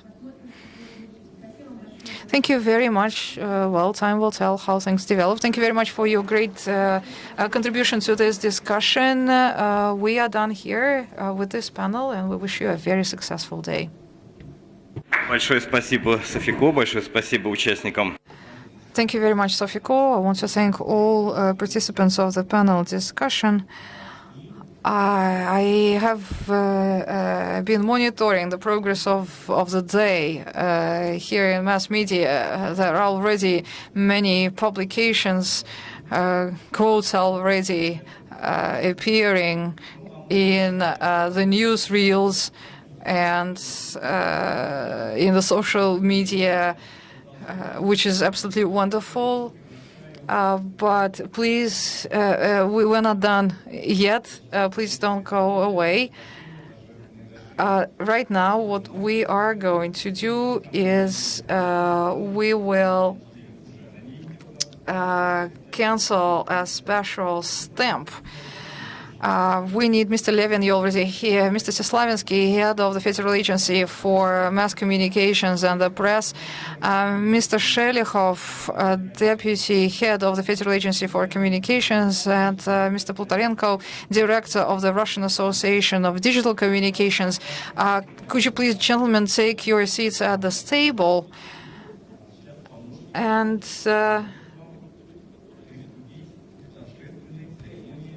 our assistants will help you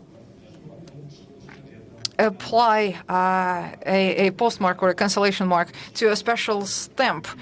that was produced for the first official jubilee, 25 years, well, at least from the perspective of the government, it is the first official jubilee of the RU-net. A special stamp was produced to cancel the stamp.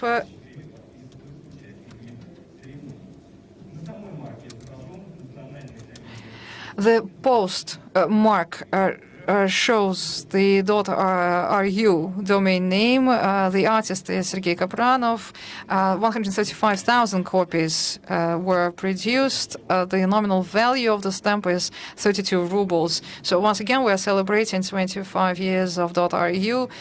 On the 7th of April 1994, the national domain was delegated to the Russian Federation.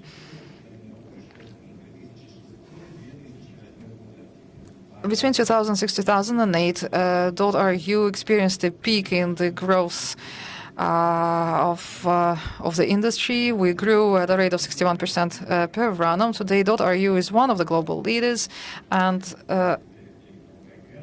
the representative of the board of directors of ICANN mentioned that in his address. We are in the top 10 of CCTLDs, and we are in the top 5 among the two letter country-level domain names.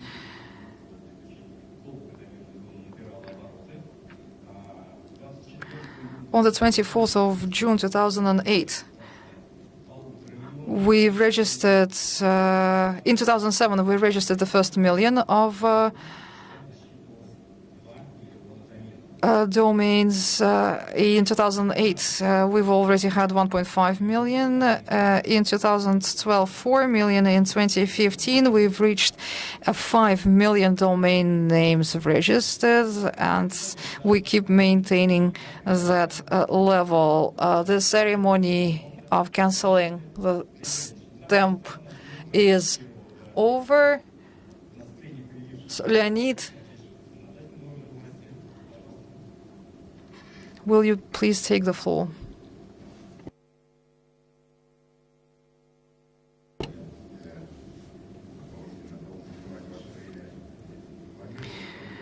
Well, I do not want to take too much of your time. I've done that enough already, but I think it's a great symbol that we're canceling this stamp at this forum today. What is a post stamp? It is the channel of communication between peoples that enabled different cities, different countries, different continents to communicate, to stay in touch, to get news.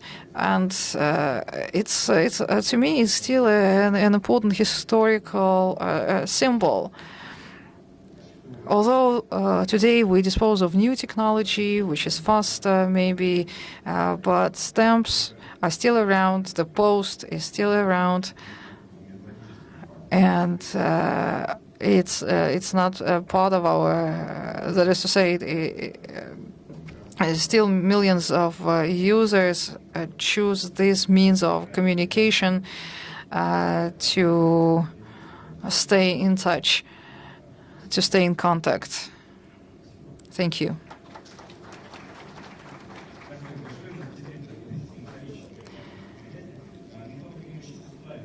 Mikhail Seslavinsky, the head of the Federal Agency of the Press and Mass Communications. Dear guests, dear participants of the forum,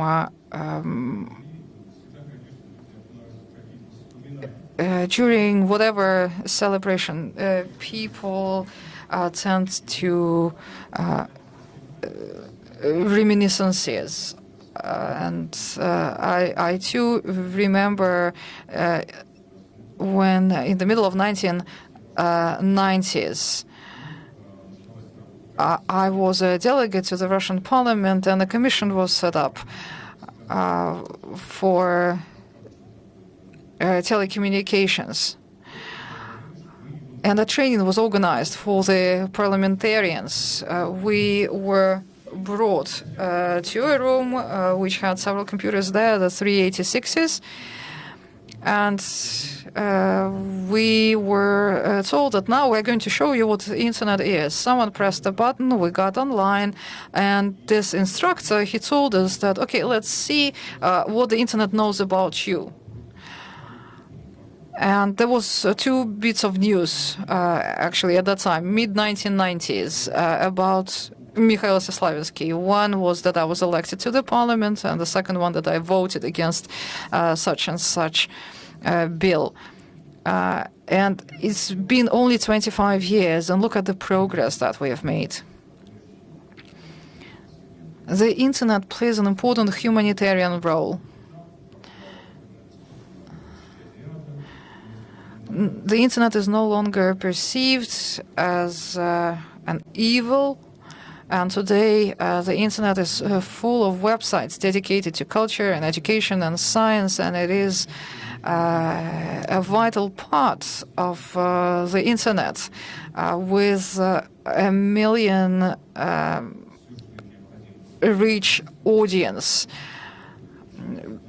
People find knowledge online, people expand their outlook with the internet capabilities, and I wanted to thank all people who create those websites and portals. Very often they are not paid. Very often they are enthusiasts, and we try to support them by providing them with grants of our federal agency, and we hope very much that this aspect of the internet grows stronger over the years. Thank you. Vladimir Shelikhov, Deputy Chairman of the Federal Agency of Telecommunications.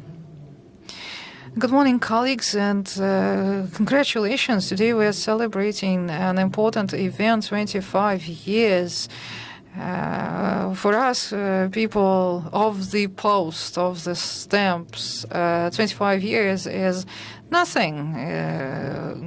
We've been operating for centuries, but I understand that given the speed of the modern-day world, 25 years is indeed a very noticeable event.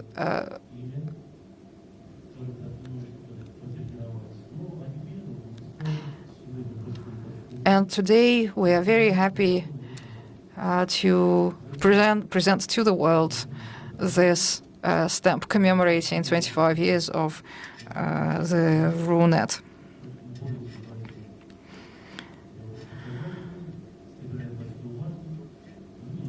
If you're a collector or if you like to write letters, here is an excellent postmark to use. In November 2015, we published a postcard, and now we have a post stamp celebrating RUNET. And now Mr. Plutorenko from the Federal Agency of Telecommunications. Thank you very much, colleagues. Well, the 7th of April was yesterday, was Sunday, but today is Monday, and that's why we've gathered here. The whole initiative with the stamp. Initially, when the idea was proposed, it was not perceived very well by the internet community as stamp, but we are in the internet. What stamps? But a stamp is, it has this old school feeling, and now I'm looking at the stamp and I feel proud and I feel excited, and I'm happy that RU Center support, the Coordination Center supported this idea. You pushed for it. Thank you so much. All these bytes and clouds, I mean, they are so intangible, and paper, on the contrary, is a material. It's substantial, and you will be able to show, I mean, the stamp to your grandchildren, great-grandchildren, and feel proud. I was there on this day when we were celebrating the very first 25 years of RU Center and of RUNET.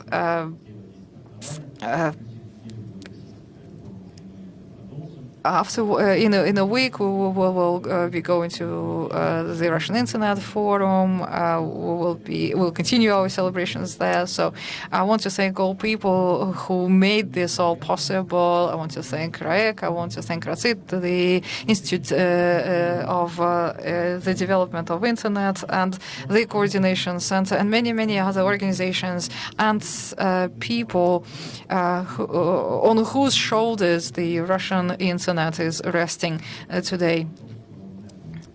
RUNET is 25 years young. It still needs our support, but it's in good shape, it's in good health, and we are sure that it will continue to compete successfully in the international arena. We know that you are celebrating your birthday today. Congratulations, it's your birthday. Yes, thank you very much. Okay, now we too have souvenirs prepared for all participants of the ceremony. I'm sure the stamp will become a rarity. It will be very much appreciated by the collector community. Let's take a picture. And let's have a round of applause.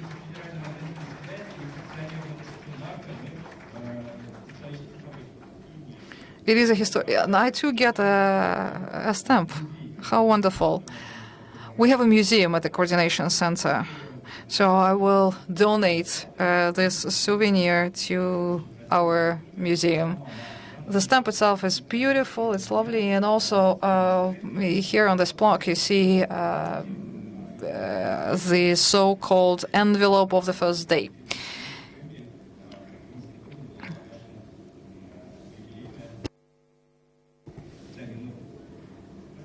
Thank you very much. Masha, will you take this from me? And we continue our forum. We have a tradition. And we have been following this tradition for 10 years. There is no reason why we should omit it today. We have a prize for the development of the Internet.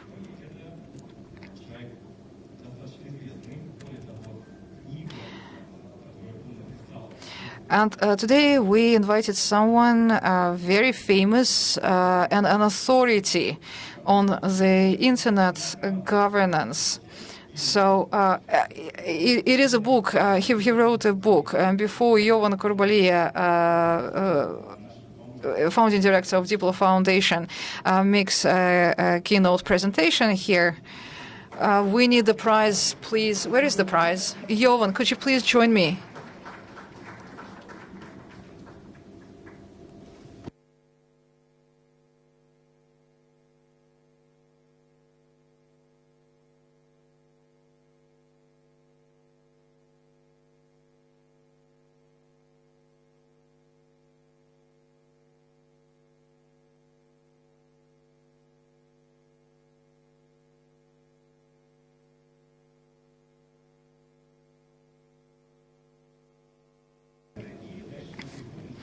A quick presentation, and after that we will move directly into the keynote address. We'll find the clicker.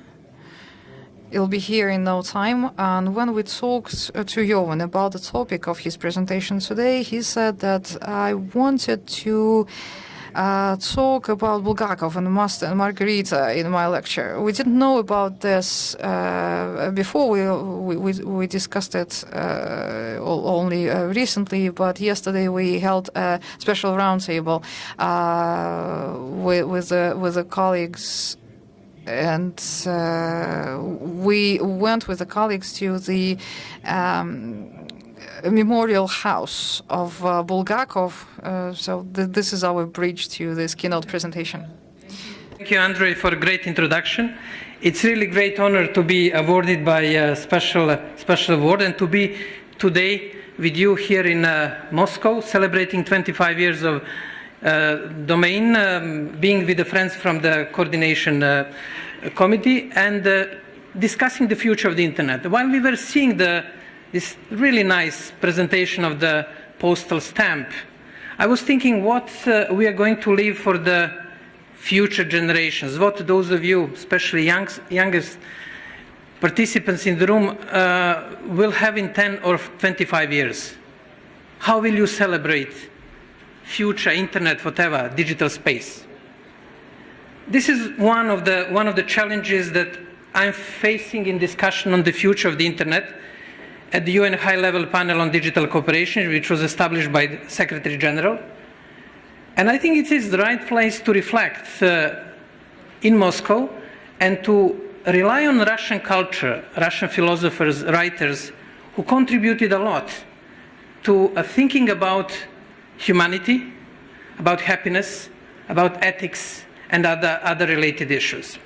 Therefore, what I propose for today, and you can object, but I will try to overrule objection, no, I'm joking, is to outline the general setting for discussion and then to explain in more details what we are discussing when it comes to digital cooperation in the context of the UN High-Level Panel.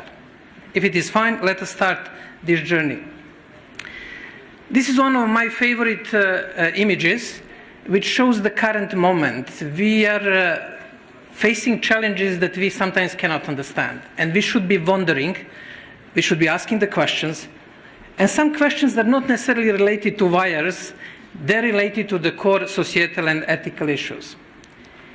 In a way, we are negotiating a new social contract, which should relate and which should govern this interplay between technology and humanity. Around this table you have governments, businesses, international organizations, and other players. And we should rely on the thinkers from the different cultures and different philosophical traditions. We are in a way at the axial periods, time where we have to revisit some cornerstones of the issues that defines us as humans. Question, what does it mean success? What does it mean happiness? Are we going to be in charge of our destiny in this competition with artificial intelligence and robotics? Therefore, this is really what is in philosophy usually referred as axial period. In this discussion, civilizations worldwide can contribute a lot. Here are the few thinkers from the Chinese civilization and history of philosophy, including Confucius, Lao Tzu, whose thinkings are surprisingly relevant today. The more we are shifting from the question of cables, domains, and the core technology, the more we can revisit these old thinkings. Here are a few thinkers from Vienna who basically laid the basis for the current era of the market economy and democracy. Von Mises, you can recognize Freud, Schumpeter, Hayek, Wittgenstein, and other thinkers. And in my preparation for the sessions, I had a really difficult task to select out of the rich Russian literature and philosophical tradition what we can borrow from those people who were asking the question about humanity and some core issues of the ethics. Out of all of those thinkers, I was prompted to start thinking about Bulgakov. When I was much younger in the last century, I read the book Master and Margarita. You know how it is when you're in the secondary school, you understood something, but it was a really strange book for me. And then I said, okay, let me revisit it. It was 3 years ago. After I saw this chart of the most favorite books read by venture capitalists and cyber entrepreneurs in Silicon Valley. And you can see there are two books. One is Pablo Coelho's The Alchemist, and the other is Master and Margarita by Bulgakov. Then I took my old book from the secondary school, and what was interesting is to see how relevant Bulgakov is to our era. It is his interplay between now and here, between virtual and physical. it is interplay between now and the past. No, I won't be going through the book, otherwise we'll stay for quite long, but when you read Bulgakov, you also notice that he is quite skeptical about technology per se. There are tools, telegrams are sent, if you can recall from the book, but there is that skepticism about technology per se. Therefore, one strong suggestion is to reconnect to Silicon Valley, to reconnect to our great cultural tradition by, again, annotating Master and Margarita and other relevant books from great Russian literature and philosophy. The other thinker who is less known in the communities worldwide is Pavel Schilling. Pavel Schilling was a Russian diplomat in the 18th century who spent 10 years in Prussia at that time. And obviously diplomats from time to time, especially in that era, have a free time. And he started experimenting with electric telegraph. He returned to St. Petersburg and he did the first successful experiment on sending telegraph message along the distance of 3 kilometers. And I always invite my colleagues from Russia, diplomats, technologists, to celebrate this unique blend on digital diplomacy, which Pavel Schilling did almost 250 years ago. Those are 2 points of links of general discussion on digital policy to the local context in Russia, and Russian culture, Russian diplomacy, Russian technology. Now, what are the main issues that we are currently addressing? We heard a lot about cybersecurity, question of infrastructure, great success of the Coordination Center, of managing Russian domains, successes of ICANN and other organizations. And this is the key. Without that infrastructure, we wouldn't be able to discuss other issues today. One major challenge is that we've been hearing a lot about enormous potentials of technology. What's happened in 1 minute? 1 million, whatever, you can read. Login on Facebook, YouTube channel, and other things. But we very often forget that biologically we are not that different from our far predecessor who jumped from the tree in Serengeti and start running out of the lions and the other. We can process up to 8 pieces of information in our working memory, maintain about 140 social contacts, and this is a real limit. On one side, you have this fast-growing narrative, more and more information. On the other side, you have us as humans with realistic limitations. That interplay between promise and reality is extremely important, and it creates a lot of instabilities in digital politics. Just a quick reminder that the economy has changed substantively. Those are companies which had the highest market capitalization 10 years ago, from oil business, from banking, and you know who are now the richest companies worldwide. What we are seeing also is that currently you have 47 countries with some sort of official offensive cyber capabilities, countries that can use the cyber weapons in order to attack other countries. 23 have it officially in the red, declaring their strategies, and for 24 we have circumstantial evidence that they are developing something like this. Therefore, security is changing, and cyberspace is becoming one of the battlefields. One of the underlying issues is this tension between us and machines.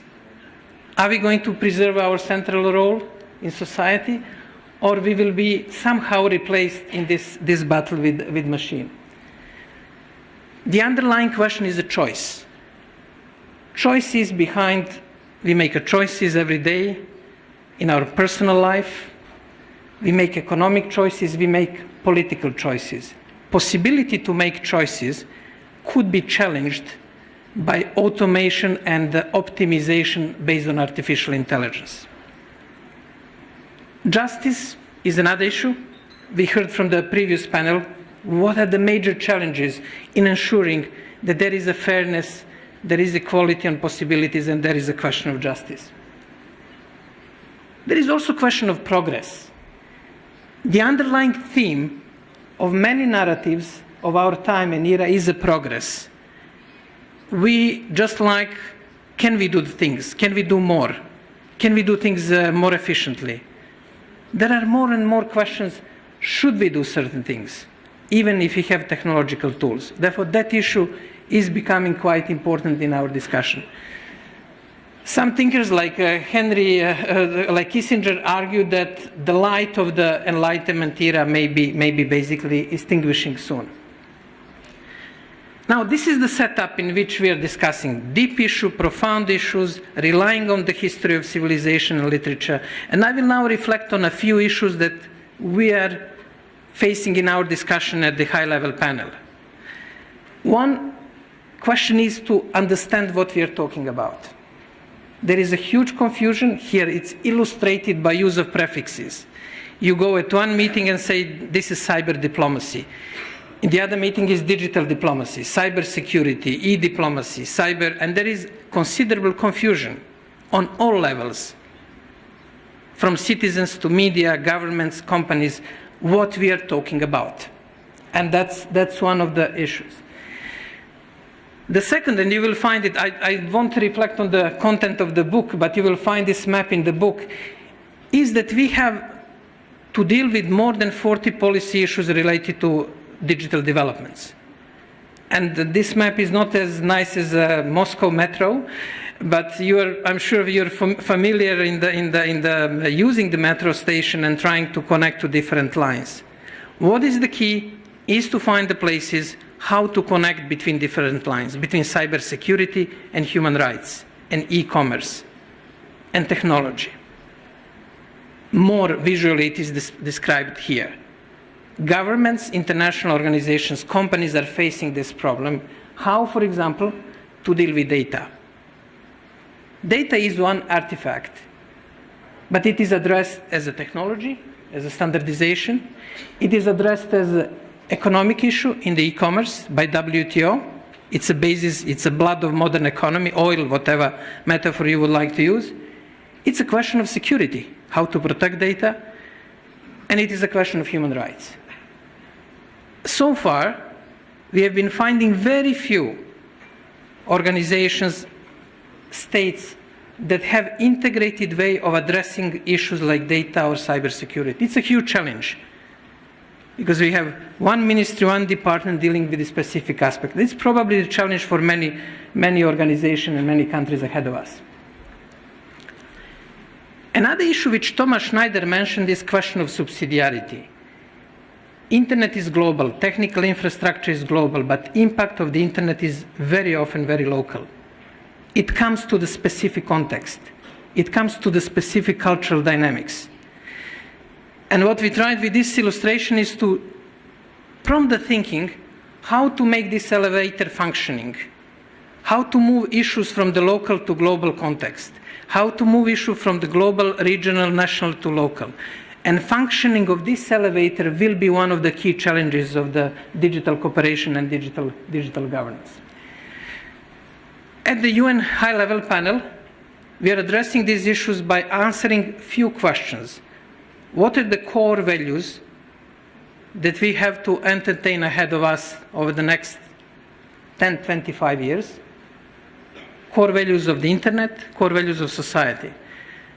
The second issue is, what are the specific mechanisms that we can use? And some of them I mentioned. There are close to 1,000 mechanisms currently dealing with domain names, human rights, e-commerce, security. The question is how basically to put these mechanisms together, not by putting them under one roof, that's completely unrealistic, but having the understanding how artificial intelligence is discussed by security community, human rights community, e-commerce and other community. And this is the main challenge. We are going to propose a few models, some of them involving the RIGF, the sort of RIGF family, as a way to create these horizontal links, which most likely, based on our consultation, is going to be one of the major governance challenge ahead of us. And I would like to conclude with the invitation that you keep wondering and wondering. You keep asking the questions which are immediate questions of immediate concern, but also questions which are of more deeper nature related to ethics and ultimately position of us humans in technological developments. Once more, thank you very much for this great occasion, and thank you for giving me possibility to address you today. Thank you.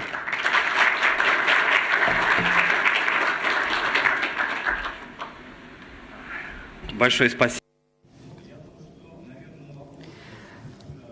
Thank you very much. I don't know, questions and answers. Do we have questions? Yes? Yeah, and we need a microphone, please. Can I ask the question?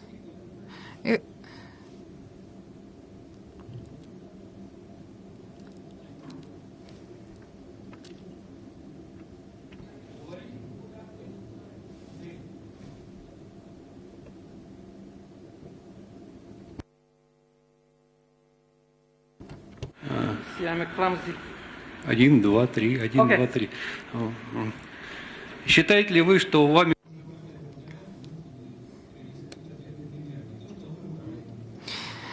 We claim here to govern the internet or to control the internet, but I believe that many people are controlled by the internet. Do you believe yourself to be controlled by the internet? And if yes, in what way? Well, excellent question. Yes, is the short answer. But we are always controlled, or I would use that far-reaching term. Our reality is shaped by technology.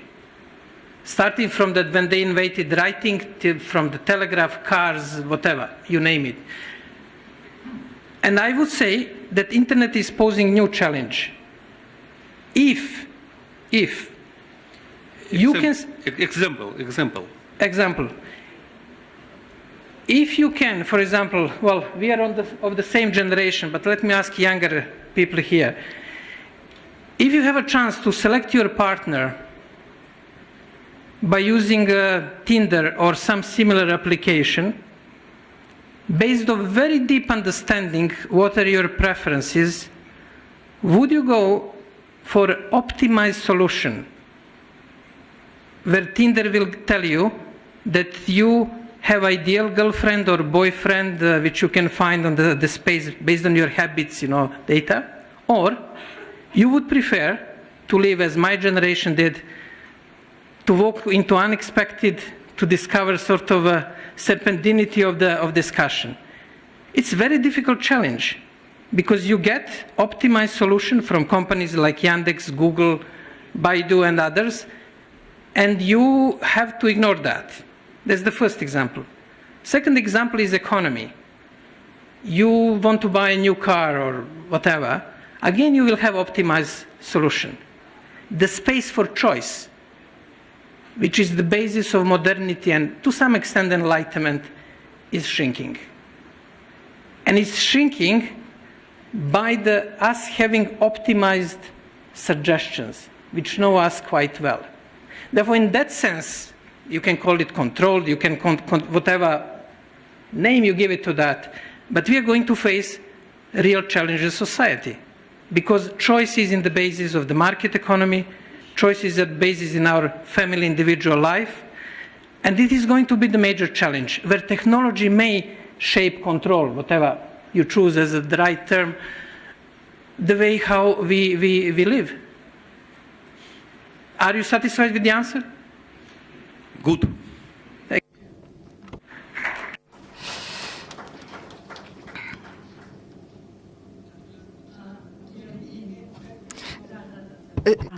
you. Yes. Good afternoon.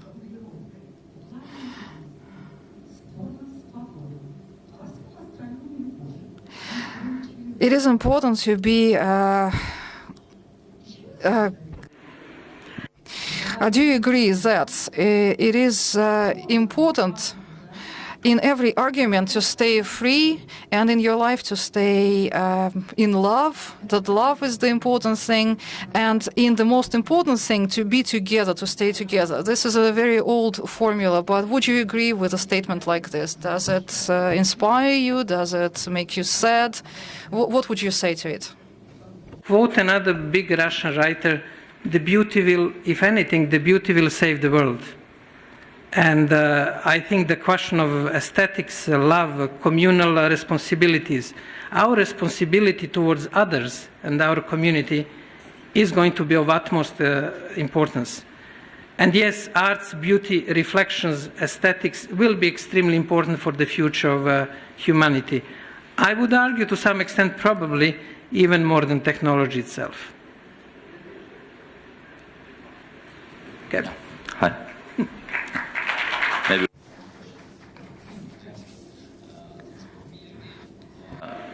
I guess you don't need that. Okay, thank you. Yeah.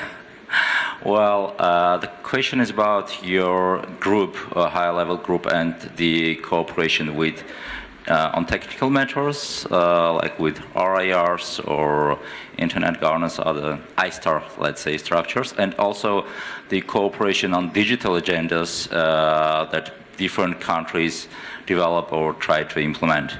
How do you link these initiatives and how do you cooperate? Thank you. Yeah, closer to the focus discussion. Thank you for that question. We have, as you know, we have friends and colleagues from the domain name registry RIR's community. I won't use too many acronyms.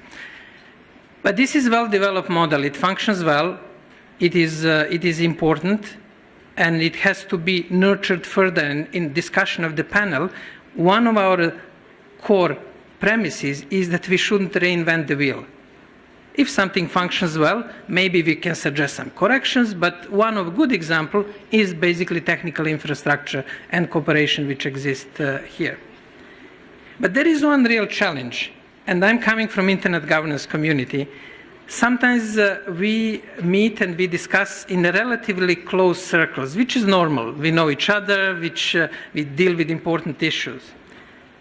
What Internet community has to do is to make outreach and to engage with the communities worldwide, professional communities. Because health issues, migration issues, trade, intellectual property are becoming Internet issues or digital policy issues. Therefore, that interplay is relatively missing. And I think there is a need for effort to outreach, and today's event is a great sign because Andre, you and your colleagues brought decision makers from parliament, from government, people who are shaping a wider digital environment. And I think all societies worldwide will have to engage in this debate. What we as the Internet governance community have to learn is to learn that our toy that we developed and which we are very proud of needs to be shared. And there are some other concerns and interests that should be accommodated, and that discussion has to mature. And in the panel discussion, we are trying to build on existing successes, but to push a bit discussion and engagement to the higher level. Good. It's always tricky to be between you and the lunch, and I can see that you are very patient. Nobody's, not too many participants watching at their mobile, seeing if it is too late. Thank you, Andrei. Thank you. Thank you, Jovan. Большое спасибо, награду не забывай. Yes, thank you very much. Thanks a lot. This is your prize.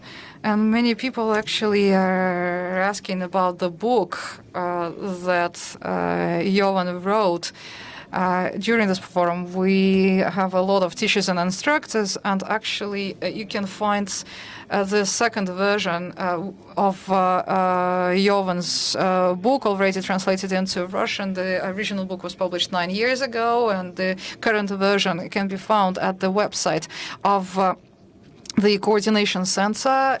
You can download it in the PDF format for education purposes from our website. This is the agreement that we have with Diplo Foundation. So you are welcome to use this book to promote the values and virtues of the global internet governance. Thank you very much, colleagues, for being so patient. We have 45 minutes for the lunch break, and our conference will continue in the breakout sessions at 1 p.m. Enjoy the lunch. Thank you.